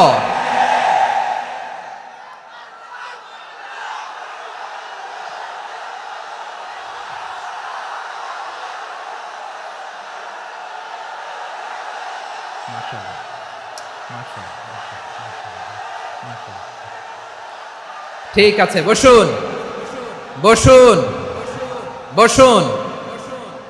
আল নাসু মাআদিন, মানুষ হচ্ছে খনি। এই খনির যত্ন নিতে হবে। আমার মা বাবা যারা এসেছেন, আপনার ছেলে মেয়ের যত্ন নেন। আপনার ছেলের মধ্যে যে কি পটেনশিয়াল আপনি জানেন না। আপনার এই ছোট্ট অবুজ ছেলেটাই আগামী দিনের শায়েখ আহমদুল্লাহ হবে। আপনার হেফজখানায় পড়া ওই ছোট্ট ছেলেটাই আগামী দিনের আল্লামা মামুনুল হক হবে। আপনার ওই ছেলেটা আমির হামজা হবে, আব্দুল হাই সাইফুল্লাহ হবে। এভাবে বড় বড় আলেম হবে, তারা যুগশ্রেষ্ঠ আলেম হবে। সেই একদিন এই বাংলাদেশের পার্লামেন্টে যে বক্তব্য দিয়ে যশোরের পক্ষে কথা বলবে। আপনি জানেন না, কাউকে ছোট করবেন না আপনি, ওর কনফিডেন্স আপনি কমাবেন না, আপনি কমাতে পারেন না। প্যান্ডেলে আমার যে মা বোনেরা আছেন, ছেলে মেয়েদেরকে কখনো ছোট করে কথা বলবেন না। ও যে কোথায় যাবে আপনি জানেন না, আপনি মা হয়ে তাকে সাহস দিবেন, তার কল্পনার জগৎটাকে সাজাতে তাকে উৎসাহিত করবেন, ঠিক কিনা বলেন? আর আমার প্যান্ডেলের আমার প্রিয় শ্রদ্ধাশীলা মায়েরা বোনেরা, আপনারা তো আরো দামি সম্পদ। বিশ্বনবী বলেন, আর দুনিয়া কুল্লুহা মাতা। আল্লাহ আল্লাহ আল্লাহ। বিশ্বনবীর কথার ওজন দেখেন, আর দুনিয়া কুল্লুহা মাতা ওয়া খায়রু মাতা'আদ দুনিয়া আল মারআতু সালিহা। বিশ্বনবী বলেন, দুনিয়ায় যা দেখো সব আল্লাহর দেওয়া অ্যাসেট, মানে সম্পদ। আর এত অ্যাসেটের ভিড়ে সবচাইতে শ্রেষ্ঠ সম্পদ হচ্ছে নেককার নারী। সুবহানাল্লাহ। ভাইয়েরা, বোনের সাথে খারাপ আচরণ করো না। সন্তান, মায়ের সাথে খারাপ আচরণ করো না। আমাদের মায়েরা আমাদের asset, they are our priceless asset.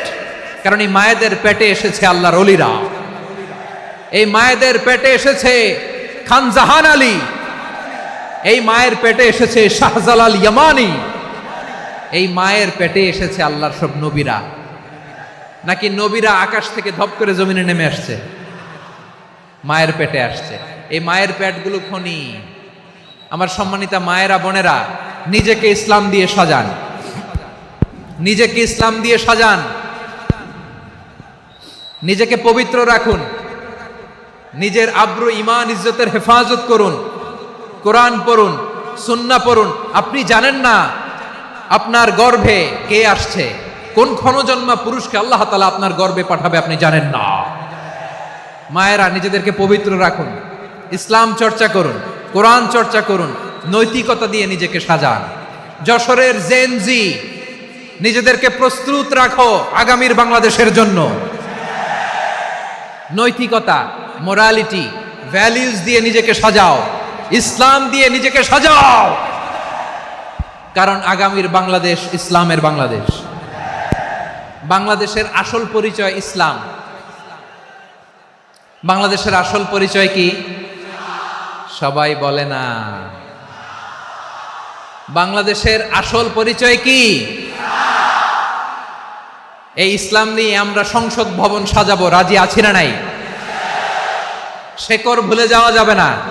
আমরা ধাপে ধাপে শারিয়া আইনের দিকে যাব ইনশাআল্লাহ, কিন্তু জঙ্গিবাদ দিয়ে নয়, কট্টর পন্থা দিয়ে নয়।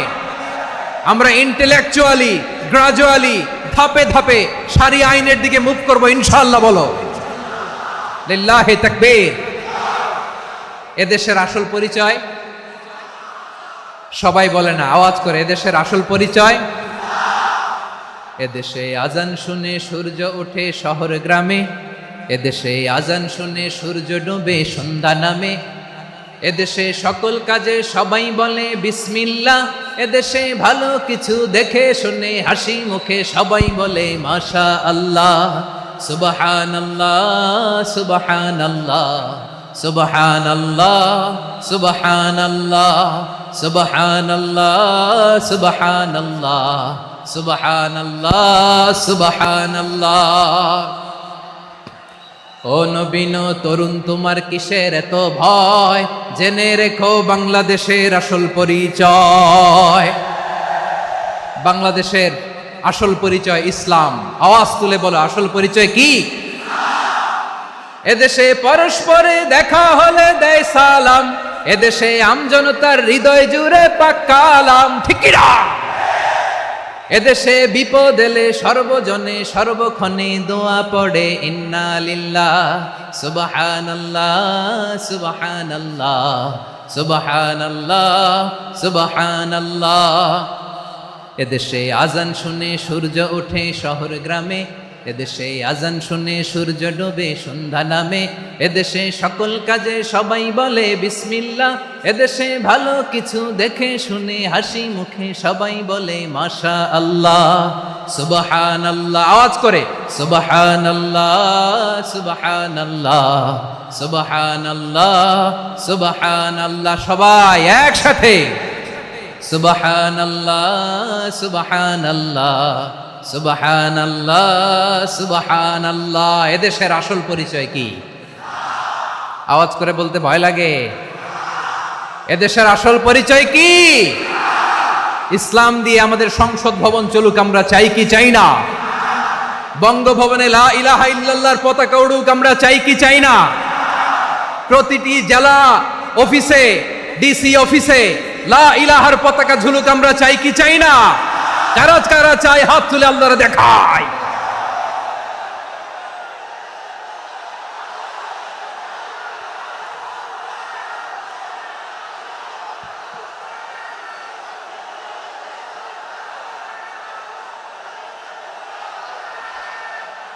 মাশাআল্লাহ মাশাআল্লাহ মাশাআল্লাহ মাশাআল্লাহ।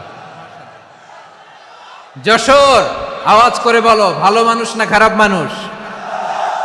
বুঝে বলছো তো? মানুষ ভালো হলে যে কত ভালো। এই মানুষকে যত্ন নিলে, মানুষকে মানুষ বানালে যে সে কি হতে পারে শুনবা? হ্যাঁ, নাকি মোনাজাত দিয়ে দিব? শুনবা? তাহলে থামতে হবে। থামো, আমি যখন বলবো থামো থামো, তাকবীরের সময় দিলে তাকবীর, থামো থামো। মানুষকে যত্ন নিলে, এই এদিকে এদিকে, ড্রোন নামায় ফেলো। হয়েছে, ড্রোনের ফুটেজ হয়ে গেছে, এবার ড্রোন নামায় ফেলো। আমার দিকে তাকাও।